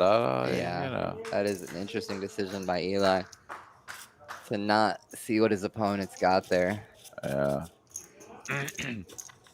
To each their own. I mean, you know, gamesmanship. Just I got the winner. Let's move along. You know? John W. must be the whale that he wants to come back to the game. You don't have to show your cards, sir. I'll take care of this. Well, it's JD's world and everybody else is living in it. He's got 3x his nearest competitor virtually. He's got basically half the chips in play. We were talking about 18 million in play earlier. He has half of that, and he now gets to do exactly this. Open with substandard holdings. And look, at just folding the 5s. Eli going to snap fold the 10-5, but when you have the entire table handcuffed like this, you need to just open. And just a bunch of small, tiny stabs is what you're going to be able to do to this final table. And if they show resistance, then just fold. You know, you can just keep stabbing, keep stabbing, keep stabbing, and then let them have their 1 pot every 10 pots. And then you take the other 9, and you just keep wearing on them, and it's going to be a winning strategy. Yeah. Yeah, and Jason now is the shortest stacked. We did just level up, so we're at the 125 big blind level, actually. So I believe this is 75, 125, because, again, we didn't have any 5K chips on the table. Everybody's stacks got so small. Yeah. And that's why they went all in. Then they were all in. It's the only reason Nathan shoved with 9s. If he had all those chips. Yeah. Kind of obvious. It's all become clear, yes. And so here we are, 75, 125, which means that 250 would be 20 big blinds. And Jason has a little bit over that. Okay, here we go. All caught up. Yeah, Tanner, I thought JD was going to apply max pressure there in that specific spot with the ace-6 suited. But great hand to just call. Has some great post-flop qualities. And I do think JD was a little annoyed that John W. didn't have to show his cards because he was probably a bit interested of what he played like that as well. Queen 9 offsuit, no club here. Sort of pure bet fold. So we're gonna size up. She makes her 425.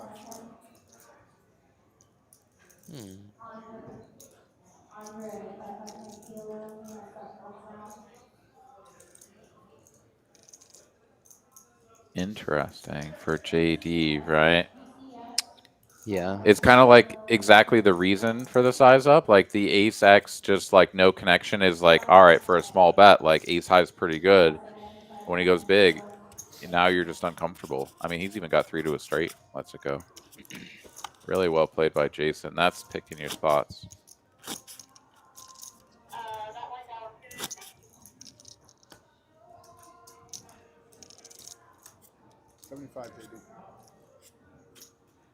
Yeah, I think there's a bit of a leveling war on that one. A bit of he knows that I know that he knows I'm supposed to be playing less hands here. So JD happy to just let Jason have it. Yeah, I mean, and when you're playing the chip leader, right, like they can take spots that other players can't. So if you're going to bet, you have to kind of put them in a spot where it's like, all right, like you get to take all these spots that other people can't. So let me force you out of that line and bet bigger so that you can't just freely do it, right? Like you're gonna have to pay to do it. Random clicker, John Montgomery came in, I believe it was 7th place. Am I incorrect about that? Was it 15K for John? I think so. It was either 7th or 6th or 8th. Yeah, maybe it was 6th. Right around there. Maybe it was 6th. Apologies, it's been they were 5-handed for a really long time. So yeah. I'm not sure. I would guess 6th. I think it was 6th. I think it was. All right, ace deuce, jack 10. Excuse me, jack 10. 10-8 suited. And 2 diamonds on the flop. Fun flop. Jason did go for a raise pre JD with a strong enough hand to peel. Limp call? Yeah, he limp called. Okay, yeah.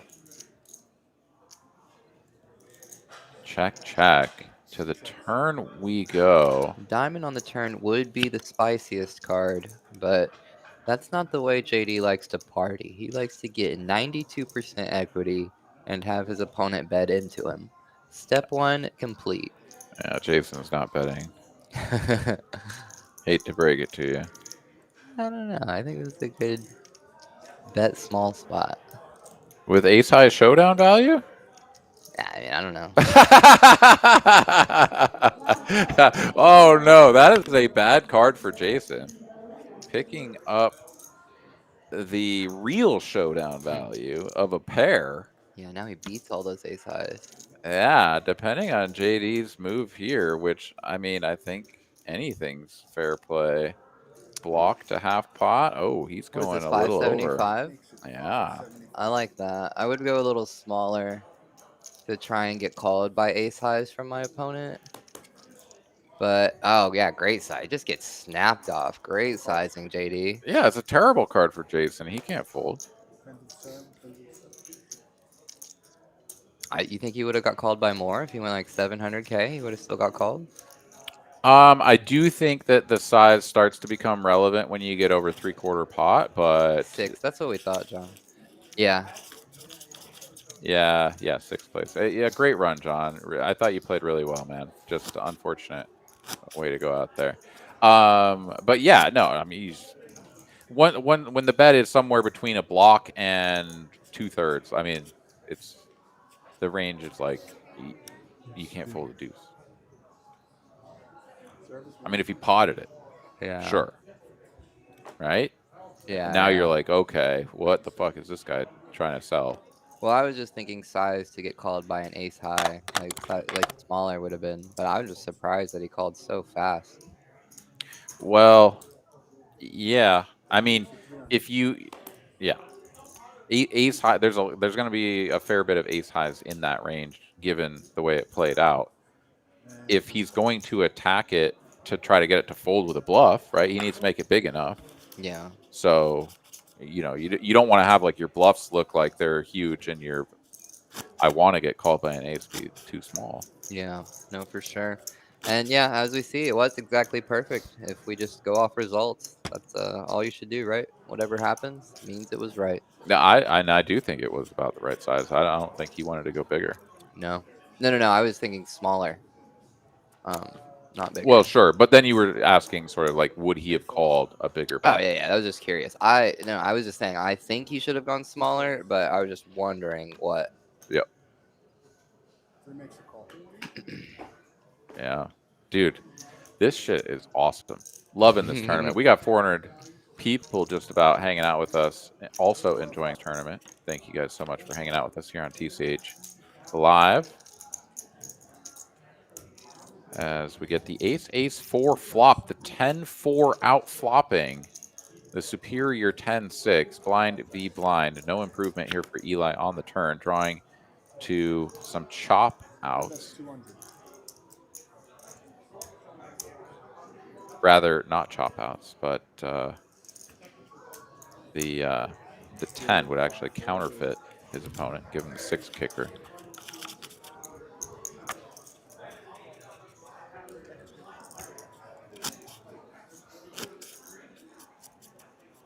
Jason now sub 20 big blinds. Eli bang on 20 big blinds. And John, who at one time not so long ago was chip leading or co-chip leading, and now he is very much in, okay, I am happy to wait for heads up as the short stack against JD. Yeah. Someone please bust. Yeah, just JD, go take these guys out. Let's play heads up. And just like that, short stack Jason here wakes up with a premium. Oh, nice snap fold by John W. with the ace. Four-handed. Not as easy as it seems. Well, JD's got a real one. Yeah, and an ace is already dead. This might be the end of JD's cooler, but even if it goes as poorly as it could possibly go, he will still be the chip leader. Yeah, and he is just going to stuff it and going to be looking for a lot of help with one of the aces already dead. Nice hand. But this is JD, ladies and gentlemen, from Fresno, which is the Bay Area. 4 million in the middle. Get right spot here for Jason. Two ladies looking to hold. And an in the window. This dude isn't human. JD is next level lucky. Monique is a leprechaun because he's been with her and he's so lucky. How does he do it? Nobody knows, man. Nobody knows. Jason, But good game, JD man. is going John W. to... had ace deuce, right? I saw that right. There was Yeah, a he did. Doesn't matter. Doesn't matter when you're Buy me from the dinner, Bay man. Area. I know. All right. I Well, used to think he was good at this game, now I realize he's just congratulations lucky. to my man, Jason. That was not the guy I wanted to double up, man. That was Great not run, the guy. Jason. Is that right? Yeah, great run. Going out in fourth place, $35,170. Oh, that- no, I Pocket didn't. queens against the ace 10 with an ace mucked. Doesn't matter. Ace on the flop. He seemed like a nice Out the guy. door. In the window. In the window. Yeah, just ace hearts. Just turned straight over. Yeah, unfortunate. Yeah, and the dealer just paused too. Like, Yeah. really? Like, this guy just gets whatever he needs. Yeah. All right. Well, JD, the heater is real. It's alive. Jason out the door in fourth place. Congratulations on the deep run, man. We'll see you next time. You're going to do more great things and have more shots at these trophies and top places. So we'll see you again soon. All right. Let's move along, shall we? The Queen 9 suited against the Ace Deuce here for JD. As Salty Ninja says, 12K pay jump. Yeah, things are getting spicy. We're into the big numbers. You know, the numbers that really feel good. You're like, ooh, $47,000. That's pretty. I like that. I like the sound of that in my bank account. That's my biggest cash ever. 47? Yeah. Oh, good for you. Yeah, that year we were in the main. It's 45. Nice, nice, nice. Yeah, 47 would be. You made day 6 that year? Hmm? You make day 6 that year? When you got 40. What you're Like- saying? 47 or Mhm. whatever. I did not. I got day 5. Okay. You and Sasha both got day 5. That Yeah, was I came in fun at sweat. 40. So you got the next one at 48, is what you're saying? No, Oh. I got less. Oh, you got the 30, whatever. Sorry, I'm tripping. Yeah, it was not that one. 5 makes it 350. All right, Queen 8-7, couple of hearts here. Top pair for Eli. Nothing much for his two opponents, so a bet and a fold. Not how you play that here. JD upset with himself for not stuffing it with the ace deuce earlier. Yeah, 47K is gonna make the knockout feel a lot better every time, but it is still painful when you get anything but first and you're this close and you get in that specific spot, queens against ace 10, you're just fading to 1 over and it hits. Yeah. Yeah, and let's be fair. Like, unless you win the tournament, you still lost. Yeah, the you tournament. feel bad no matter what. 47K feels amazing, but 8 makes it 300. where you were, that's the worst place you could have possibly got in that moment. Yeah.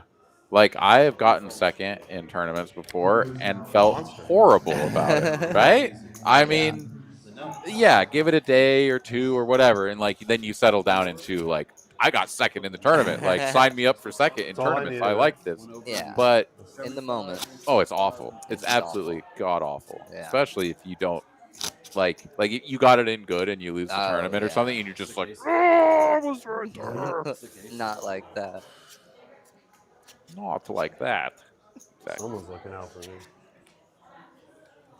All right, well, let's get back to it. Three-handed here. JD with the overwhelming chip advantage. And now it basically comes down to, can Eli chip up enough to survive, outlast his opponent, Anything. John? Yeah, I mean, these two are battling for second, it seems, the way JD's running. It's a battle for the right To get to lose to JD. Yeah, well, to potentially lose. But that's always what it comes down to, given the chip dynamics that we have, is I don't care how many chips JD has. He could have all the chips except for 2. If I have 1 and this guy has 1, I want to be the guy that goes against JD with my 1 chip. Like, Yeah. I don't care. Yeah. Because that's where it all happens, right? I mean, that's $36,000 heads up match or whatever it is. Just So get heads up, and then anything can happen. damn right. Yeah, 10-1. I don't care. Give me those chips. Yeah, let me try. This is my small blind? Yes. Anything is possible. That's right. All right, button open here from Eli with the Jack 10, I know you JD got more. King If your 10. left hand just blocks. And I mean, he just like covers these guys both. Yeah, King I 10 mean, suited is a lot of hand. I think this is just Oh, put our chip lead to the pedal. wow. He's going to play this as a call out of position. Interesting. Oh my goodness. John W has the king queen and opts for the small 3-bet. This looks so strong. It also looks really effing weird. This is a 2.5x bet at raise over a open and call. Yeah, Salty Ninja. I'm also 3-betting the king 10 suited here. And the flat has definitely made things get weird. 625. But the best hand does end up 3-betting. But it's just interesting. All 3 of them have such good hands. 3-handed. Yeah. And the fact that John W opts for this size of all the options of just like call and take one off for 1 blind, or like F these guys, this is my pot. He's like, let me click it. Yeah. It's some juice. It does kind of look like aces, doesn't it? The more It you looks really strong. unpeel this onion. It looks really strong. And I mean, John, as you say, he had the best hand. He's going to get the whole pot. Hand number 99 goes the way of John. He'll chip up to 4 million. And Eli with a little smile on his face of like, I don't know what the fuck just happened right there, but now I'm down to 20 beavers. And 20 beavers. Eli with a little smile on his face of like, I don't know what the fuck just happened right there, but now I'm down to 20 beavers. And Eli with a little smile on his face of like, I don't know what the fuck just happened right there, but now I'm down to 20 beavers. And John has many more than that.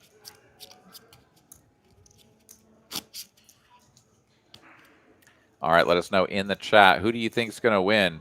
Drop an 8 for JD, a 3 for John W., a 5 for Eli. We'll go by their seat numbers. JD, the obvious favorite right now, but I know there's some folks out there that think that Eli can bring it in. And what about the John supporters? Where are the? Give me some tie-dyed John supporters in the chat. Yeah, Where are they at? Sean, come back. I was wondering what you were using to decide the numbers. That it made sense once you explained. A 14, a 14 a for 69, JD. and a 420, baby. Let's go. Eli wants 6-7. 6-7. Eli gets the 6-7.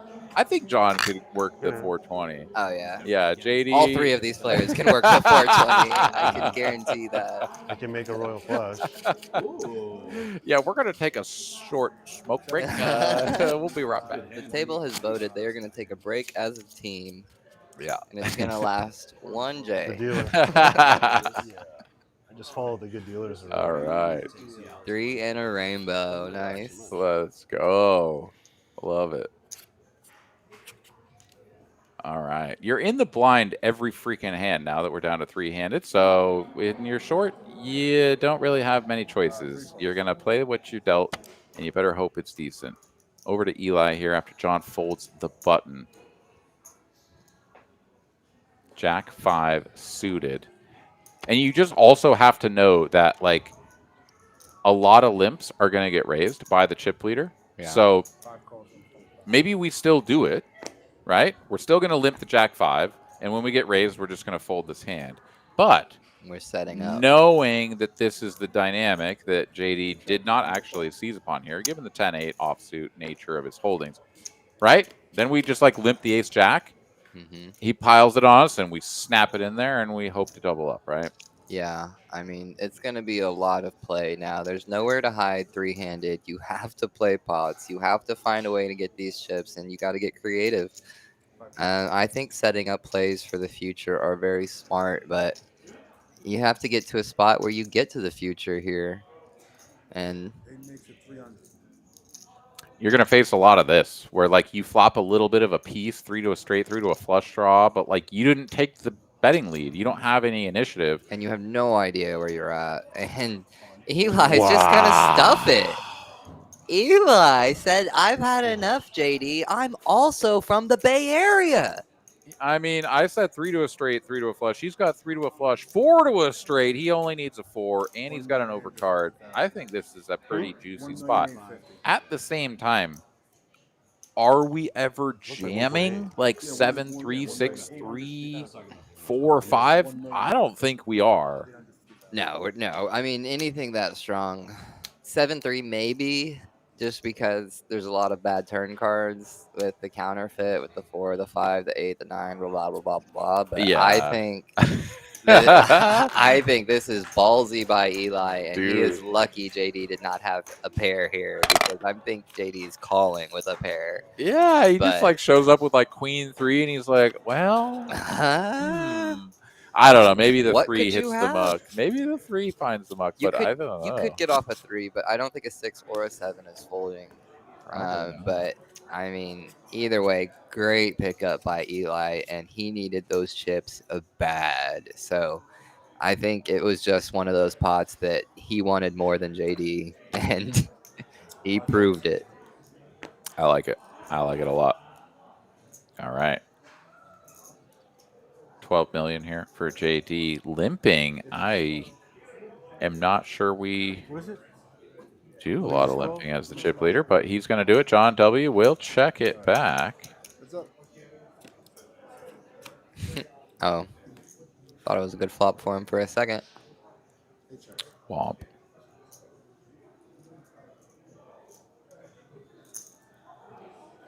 Makes it 225. Yeah, mind body. That definitely took some balls.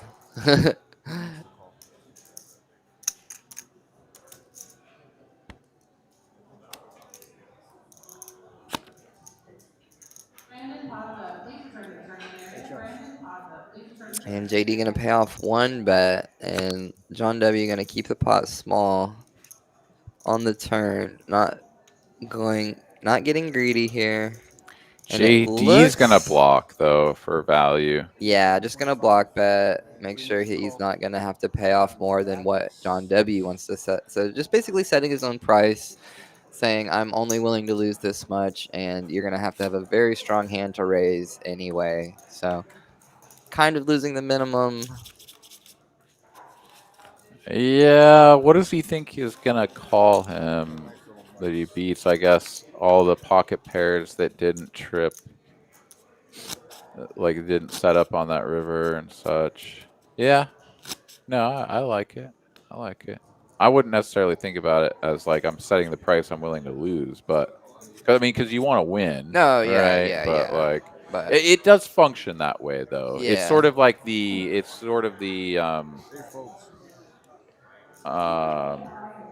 collateral damage. No, that's not the right word. It's the cherry on top. I don't even know what it is, but the positive result of block betting. It's sometimes you get called by a better hand that was definitely going to value bet more. So there we go. Too many words. Words are hards. Words are hard. Here we go. Pair for each. Battle of the shorter stacks. And Eli on the wrong end of it, but likely not folding to a single bet. Yeah, I wonder if Eli's thinking about just putting it in here, blind versus blind, trying to block. Very wet board, tons of drops possible. Just gonna call. Yeah, it's awkward because it's tough to improve, right? Yeah. Like you picked up a gut shot, but like, are you just stone dead? You don't know. Yeah, I mean, your opponent, top 2. Weird spot. I got the juice. Another $1.99 super chat. Let's go, Eli. The shred zone is rooting for you. Uh-oh. We got the shred zone involved. Eli might just drill a 10 here on the river. It doesn't come in. Damn it. Shred zone has been nerfed. They were too powerful for too long. They were. Half pot bet here on the river. John says, well, if you had a flush or a straight, you would have done something by now. So top 2, worthy of a bet. Over to Eli now. This is pretty awkward, but I just don't think his hand has much value given the bet check bet line on this texture. Your opponent just needs to have like the full blown, like just a bluff. The like queen deuce that was like bet flop, just give it up and now be like, I don't know. I guess I got a deuce or something. Maybe that, I don't know. Go. I want to win this pot. Yeah. Nice. Good fold. Good nice fold by Eli. Gonna preserve the stack. Give himself a fighting chance here.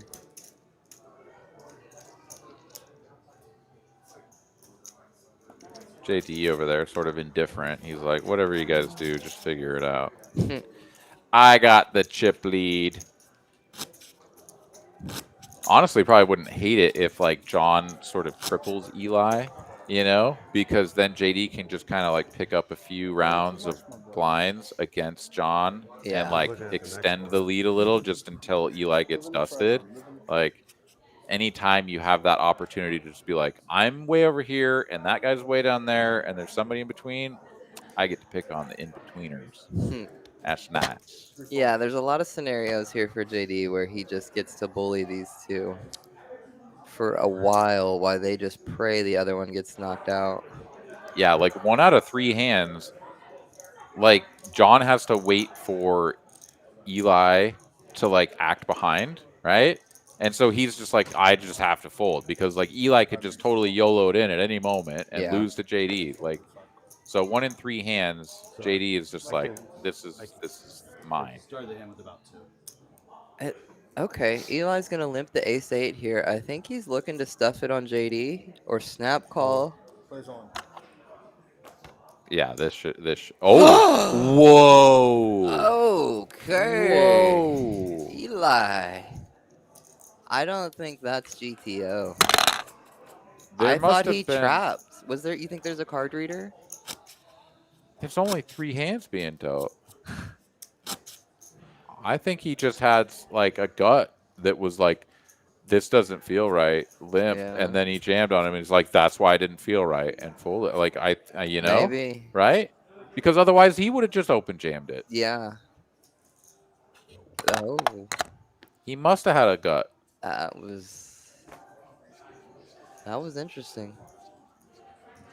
Because who doesn't just open jam there? No, I thought his plan worked perfectly. Well, it did until he folded, but 5 makes it 250. 8 folds. there is nothing comparable to being in that seat with those chips and cards in front of you. I mean, Like, $100,000 for first. You're yeah. in third. It's understandable for sure. It's understandable. Yeah, It's just crazy to see a fold there, 3-handed with ace-8 in that specific situation. Like, I thought that was a high five slam dunk snap call all in. like hyper trapped, like hyper trapped him, got him. Yeah, you know, I yeah. mean,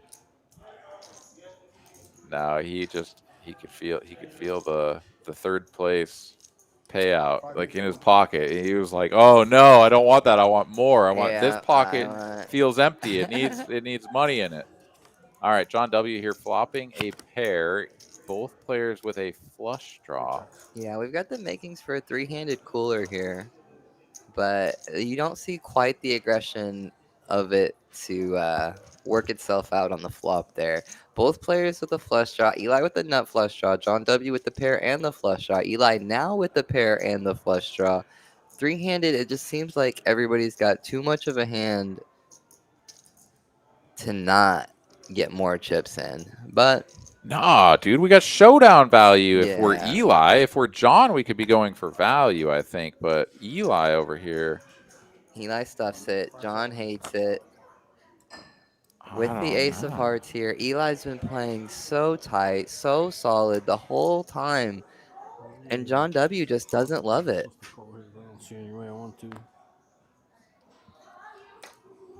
I don't know. I mean, I find this very interesting. Like, I just think that we check behind and take a river and see what our opponent does. But this may just get a better hand to fold if John W. can find it.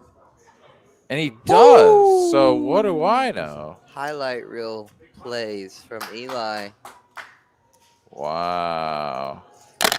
105, baby. Eli getting one through. He's got third pair and nut flush draw with the wheel blocker or whatever. Wheel like I don't even know what the fuck I'm saying anymore. It's just I don't know, man. I don't know. I mean, it just seemed like 3-handed. They both had too much hand, but they could still be playing ring poker. Yeah, I mean, because if that's not a bluff, which it had to have been, the flip side of that question is what worse hand can call you, right? So that's what I don't love about it is you actually have a hand. Yeah, yeah. Like what you can't get a worse hand to call you, but you're turning a 5 with nut flush onto a bluff. I mean, why not? I guess. No, I think this is correct. No, because he. Trust me, he limped into the. I folded buttons. He's right. He's right. I folded button twice. Trust Oh, me. the button's in the It wrong pains the spot inside, here. so. Looks like we gotta fix it. He's right.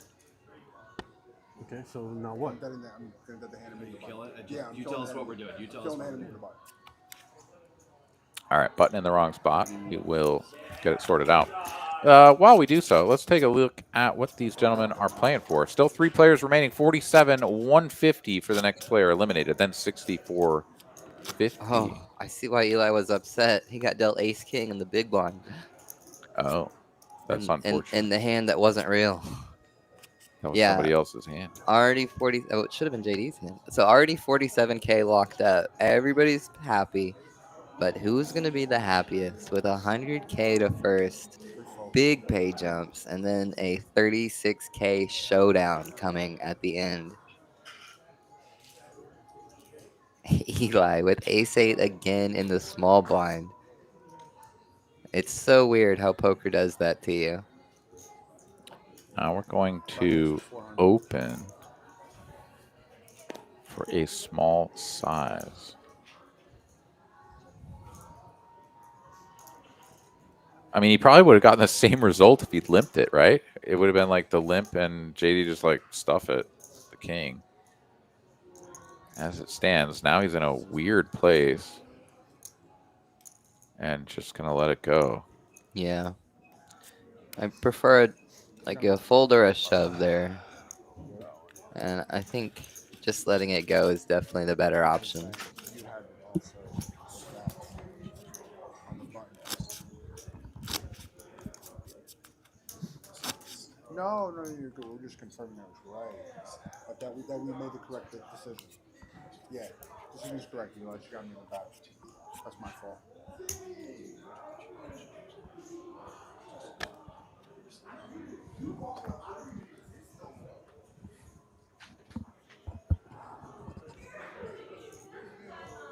Five makes it 250.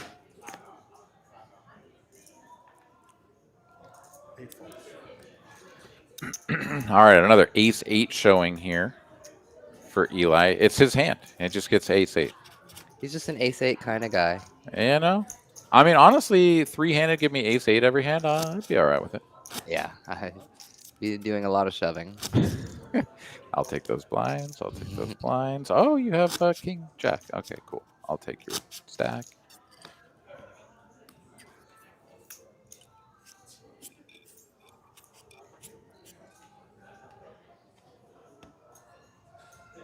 A couple of sixes here for JD.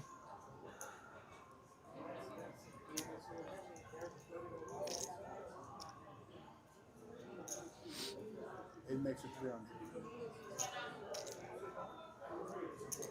3 folds. John out of the way. Eli here with the dusty offsuit 2-gapper.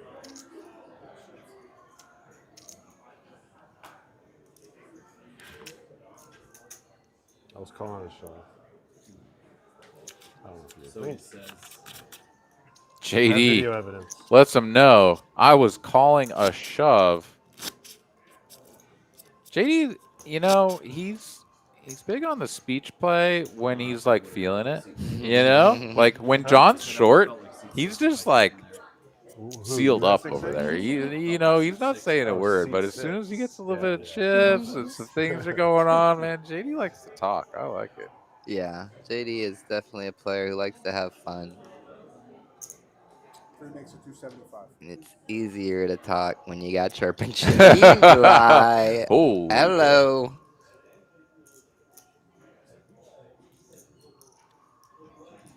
This is the time you want to look down at aces. It's like those commentators in the game when they're like, this is a terrible time for an interception. Like, should have waited for a good time for an interception. But 3 players left. 650. Okay, so they're not going to trap. That's good. I would not do that. Eric Van Loozen is in the chat, just starting the tournament. Curious to know if the waitress knows that she needs you. Well, you're going to need to flag her down and let her know immediately that she needs you. That is the appropriate response. All right, number 1 versus number not 1. Number 13. To a turn we go. Check, check on the flop. The deuces should feel perhaps a little bit better, which is unfortunate for John.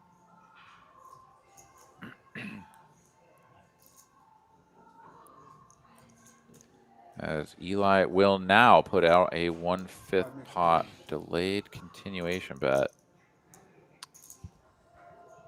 Yeah, it's always annoying with aces when there's like a pair on the flop and it's like, wow, there is now a card that can beat me. This isn't supposed to be right. I have aces. Well, and like my opponent is just not going to have anything most of the time, right? Yeah, it's like, and it's I tough mean, to get paid. Yeah. But Eli does take that from last place to now second. Because pots get big when you 3-bet, even with no continue bet going in. Here we go. Ace 10. He's upgraded. No 8 involved. What's going on here? Is the simulation correct? No, he's got the button. He's not in the small blind. He's good. I don't know. He got the ace 8 not in the small blind earlier. I mean, it was just like ace 8 back to back. So I don't know. Nonetheless, the ace 10 is in the mix, and John W. going to need to put out one more blind to defend the suited Woody. The 2x4 is in there. Here we go. Heads up to a flop. Heads up to the flop. And Brick City. Three checks.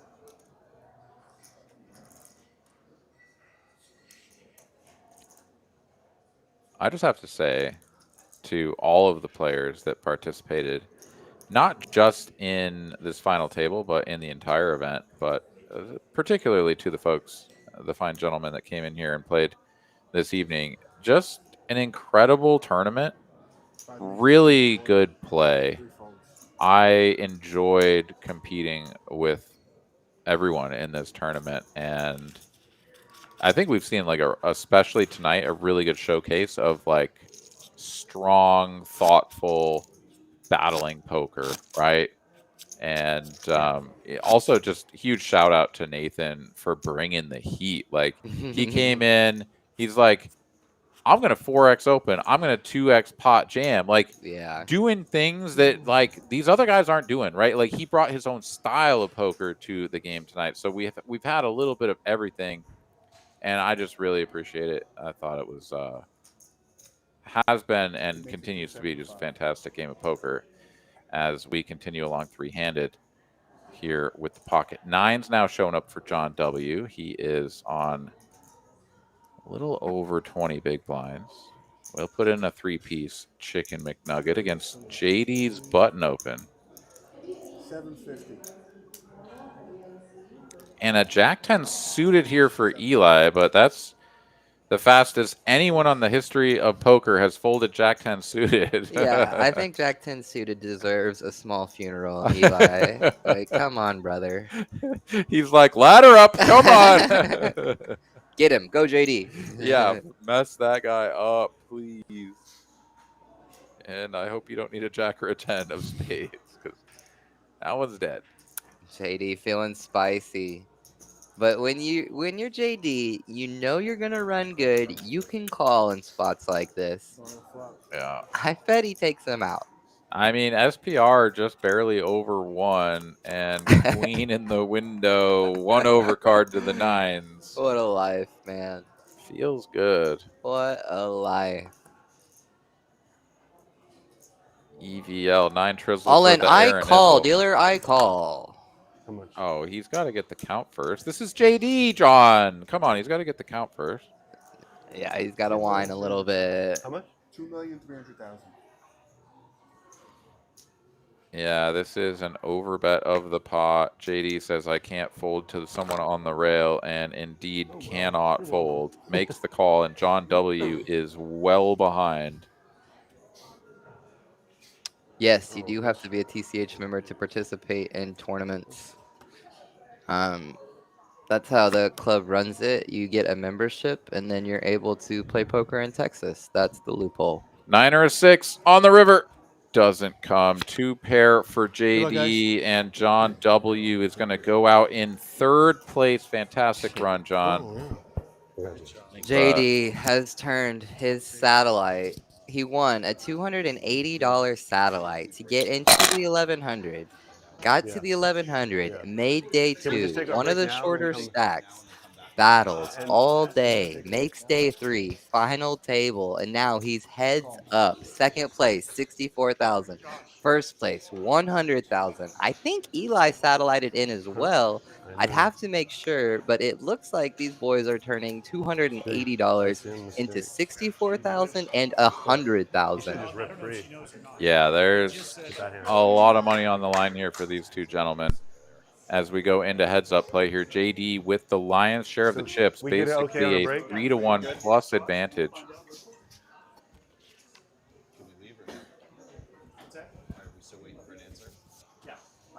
And the two remaining players are instantly interested in talking numbers. I mean, these guys are from the Bay Area. They're homies. I think they probably have already talked about, hey, if we get heads up, would you be willing to make a deal? And then we won't have a break in. Thank you. 6 minutes. 6. Well, that's what the break was supposed to be. You want to do 10? Can we do 10? 10. That's fine. So they're going to take a short break now, it looks like, and then play it out. So, okay. Well, let's talk about it a little bit, as I'm sure some folks in the chat will be wondering what kind of a deal would be makeable here given the chip disparity. Let me ask you, John, what kind of a deal do you think Eli needs to get in order to not just continue playing the tournament, right? I think if he's offered anywhere above $10,000, I would snap say yes. All right, let's pull this up again. So you're saying if it was a 90 to 74,000 split, you would snap it up. I would snap take that. With JD's got a little bit above a 3-1 chip lead, but Eli knows that JD's not going to give it away. He's also seen. I don't think you should take this into account, but I would. He's running good. Like it looks like it's his tournament.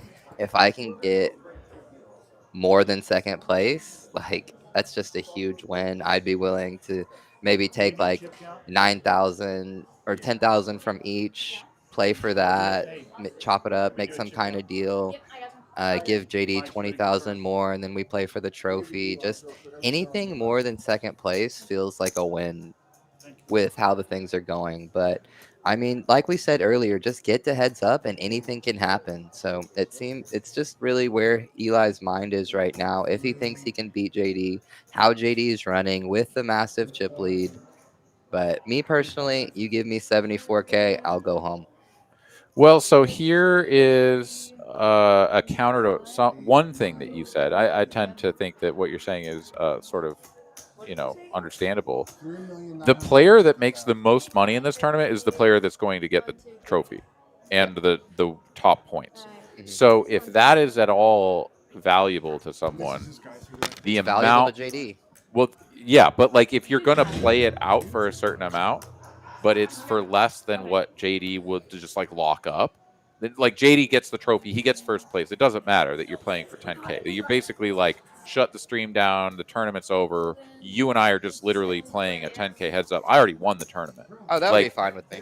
Yeah, but like that's where we're at, right? Like if they don't play for an amount that makes it to where one player can eclipse the other by winning all the chips, like the tournament's over, right? They're just playing for money at that point. Yeah. So here's my thought about this, right? Is that Eli has second place locked in. He's got 64,000. If he somehow spins up his 4 million, which is only a 3.5x deficit. Yeah, he wins right? one hand and it's 8 million to 10 million. Yeah, one double up, he's in it, right? So if he spins his stack up, he could win $36,000. Right? Because his money's already in the bank. He's got the money in the bank. Yeah, no, that's a great So now point. you're telling is me the worst he can do. Give me 10K and I go away, but I could just play you to try to make 36.5. I'm not saying that 10 is like a terrible price point, but what is your price, people in the chat, right? What would you need to get if you're Eli to just shut it down and go home? Because you could still get first place. Oh, he can right? easily win this tournament. He could win this tournament. He's one hand away from almost being even stacked.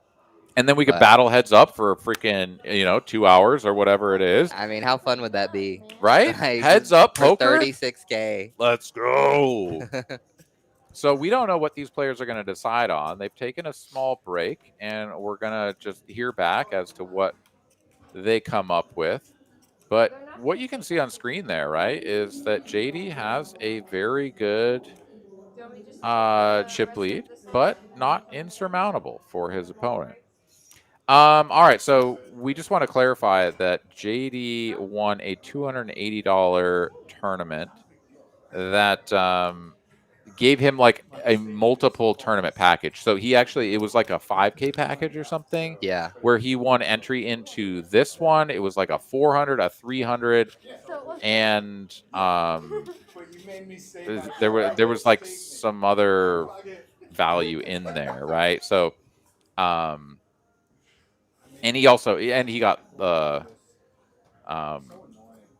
yeah, you got the seat into this as well as something else. So it was a satellite package before this series even kicked off, is what we were. And he got 5th in the high roller, so that's right. So he got multiple cashes out of this satellite win. Yeah. So this $280 win has turned into probably over $100,000 for JD, very casually. Yeah, dude, balling straight out. All right, here we are in the chat. Let's see what people have to say. Yeah, I'm done. Oh, we're just sort of chatting about different things. Tegan says, I'd play for it. Either way, I'm guaranteed the 64,000. Lego wants to know where he won the package. It was here, TCH Social in Austin. We were running some fatty satellites, which basically for all of our series, whenever there is a big tournament series coming up with a significant buy-in main event, which all of them will have, we will run satellites not just for single tournaments, but also for these sort of packages. And that is where JD won his entry into this tournament. So a pretty fantastic run, and he's well on his way to a potential 6-figure score, depending on how things work out in terms of the chat. So I have been in scenarios where I was the short stack and I was offered a chop, and they basically just wanted to end the tournament, right? And it's like, well, shit, man, like, yeah, I don't have very many chips and I'm probably going to go out in 4th place, but like, if I just take this payout now, I'll never know if this was my tournament to win, Yeah. So, like, you better make it worth my while. A lot of people think that, like, the chip leader with all the chips, like ICM, it always favors the guy with all the chips. You know what? Give me a few chips in there and I'll be like, bro, you got to make it worth my while, because otherwise I'm going to keep playing. If you want to shut it down, if you want to go home and lock this up, you got to make it worth my while. Yeah, that's when real life comes into play. Like, your real life financial situations then start to matter. Like, how much does this 10K matter compared to how much does it not matter? Like, if I don't get it, am I going to be hurting, So if all things in a perfect world, all things are all well, you're not having to worry about bills, everything's okay financially. And then in that world, I would always play it out, I would always go for it. I would always go for the glory, always go for the tournament. But I live in the real world. I live where 10K matters a lot. It's a game changer. And people forget, like, it's not just a number. It's not just chips. It's real money that you get to put in the bank. And there's Josh bringing out the trophy, bringing out the glory. Oh, he's going to pop the top. He's got Arnold Schwarzenegger on in the...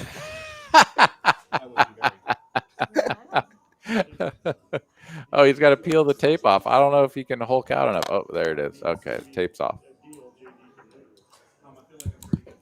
Well, we'll see as the players are still conversing. And Tegan here, a very specific $18,289 would be my number, if at all. How Wait, did you come up with I think that's exactly half of the remaining prize pool. He wants to chop it. This man wants to chop the remaining amount because they were going to play for 36,000. Okay, that's fair. So he says, I got some of the chips. I want half of the money. That's a baller. I mean, it makes sense if you don't think about it. Yeah, I would never be so brash as to tell my opponent with a 3.5 to 1 chip advantage that I need half the money to shut it down. We chop? Wait. No, we don't chop? No. If we chop, we'll do it.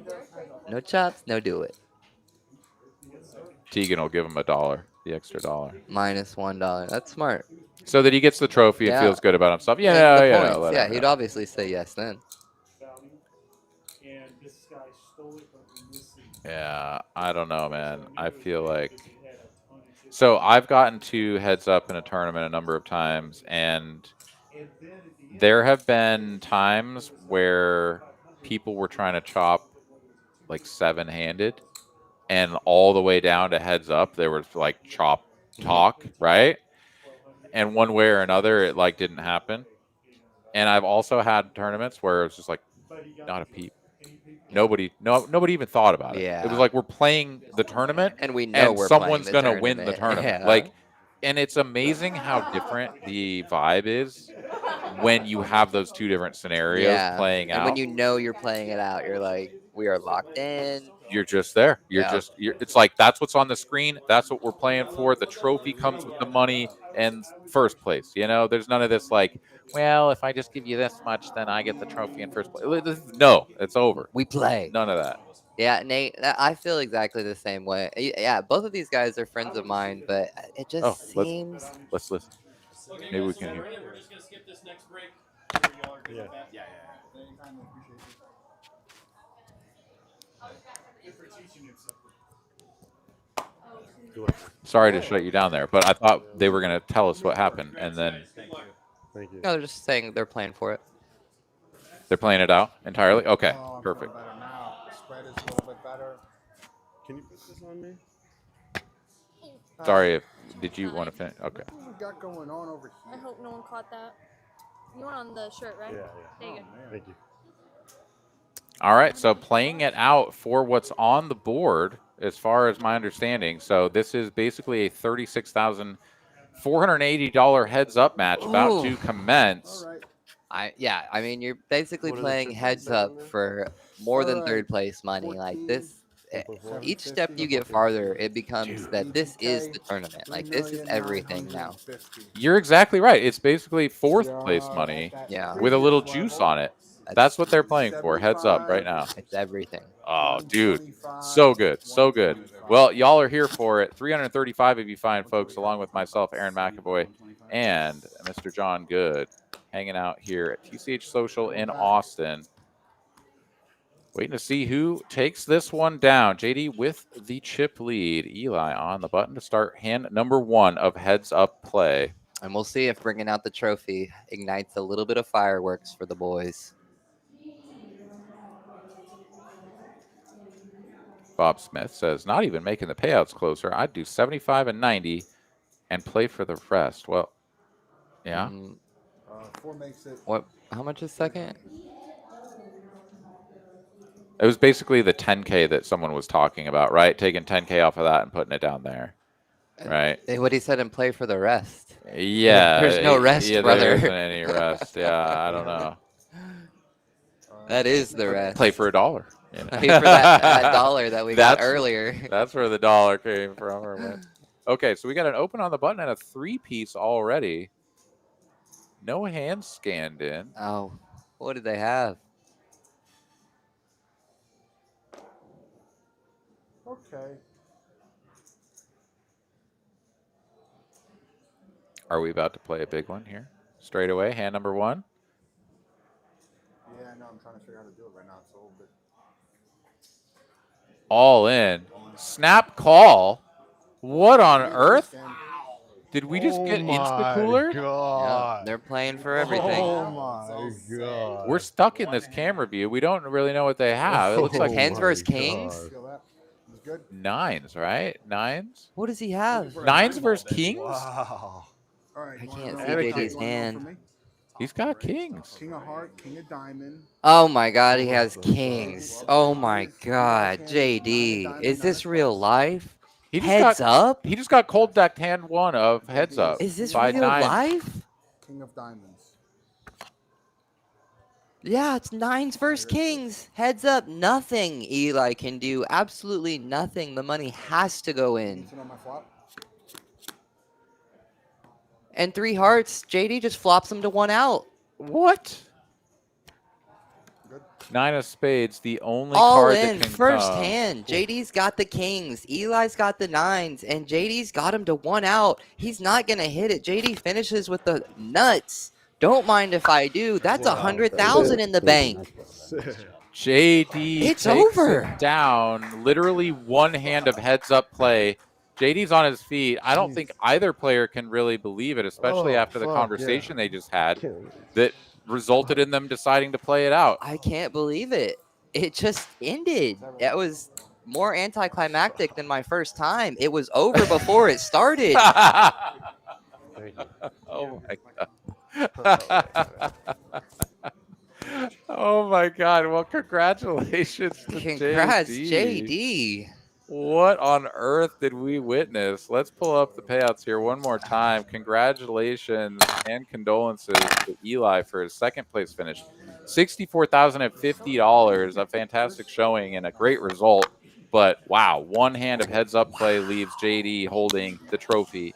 $100,530 and a $2,200 entry into the PokerAtlas Tour Championship title event at the Venetian here in a month. And he might be the series winner now. He was what, like 11th or 13th in points? Oh, he was 15th. He's going to skyrocket, and he doesn't have that many entries, knowing he came from a satellite in this tournament. But still, that's going to be a lot of points, and JD's going to be threatening for the champ of all three: the tournament, the Venetian 2200, and the series. I mean, he's probably just going to go to the Venetian and ship it, right? I would bet on him. Wait, no, there's that guy in the chat that's going to be there. That guy, three bet Billy or whatever. He's going to win it. 3-bet Billy.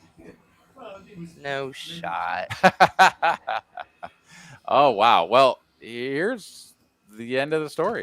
JD takes it down. He's going to ship the chips. We're going to get a picture of that man with the trophy, and he's going to go collect his 6-figure payday. Man. Adding to the 1.3 million in earnings, making that almost 1.5. He's pushing 1.5 now. So, Mr. JD, the rich get richer. Congratulations, man. And yeah, let's take a peek here. Player of the series. If he manages to take over the top spot, which I think it's still tough, even with the multiplier here on the main event. Yeah, I don't know the math. It would be tough, but that would also include the $2,200 PokerAtlas Tour Championship event seat, which he already got one. So, you know, he can't get I'm going to be asking him about that second seat. Yeah, right. See if you can put people in. Y'all got any of them 2200s? All right. Well, no deal made. That was just one hand and done, brother. That's right. Yeah, one and done. Well, thank you guys all so much for joining us here in the chat. This was one hell of a ride. Another congratulations to all of our players who made the final table, who cashed this event, and who have done well in the Player of the Series points race. Thank you guys so much for hanging out with us. For myself, Aaron McAvoy, for John Good, for the rest of the staff, and everybody here at TCH Social and Awesome, thank you guys for hanging out. We'll see you next time. Love you Good all. night. Bye.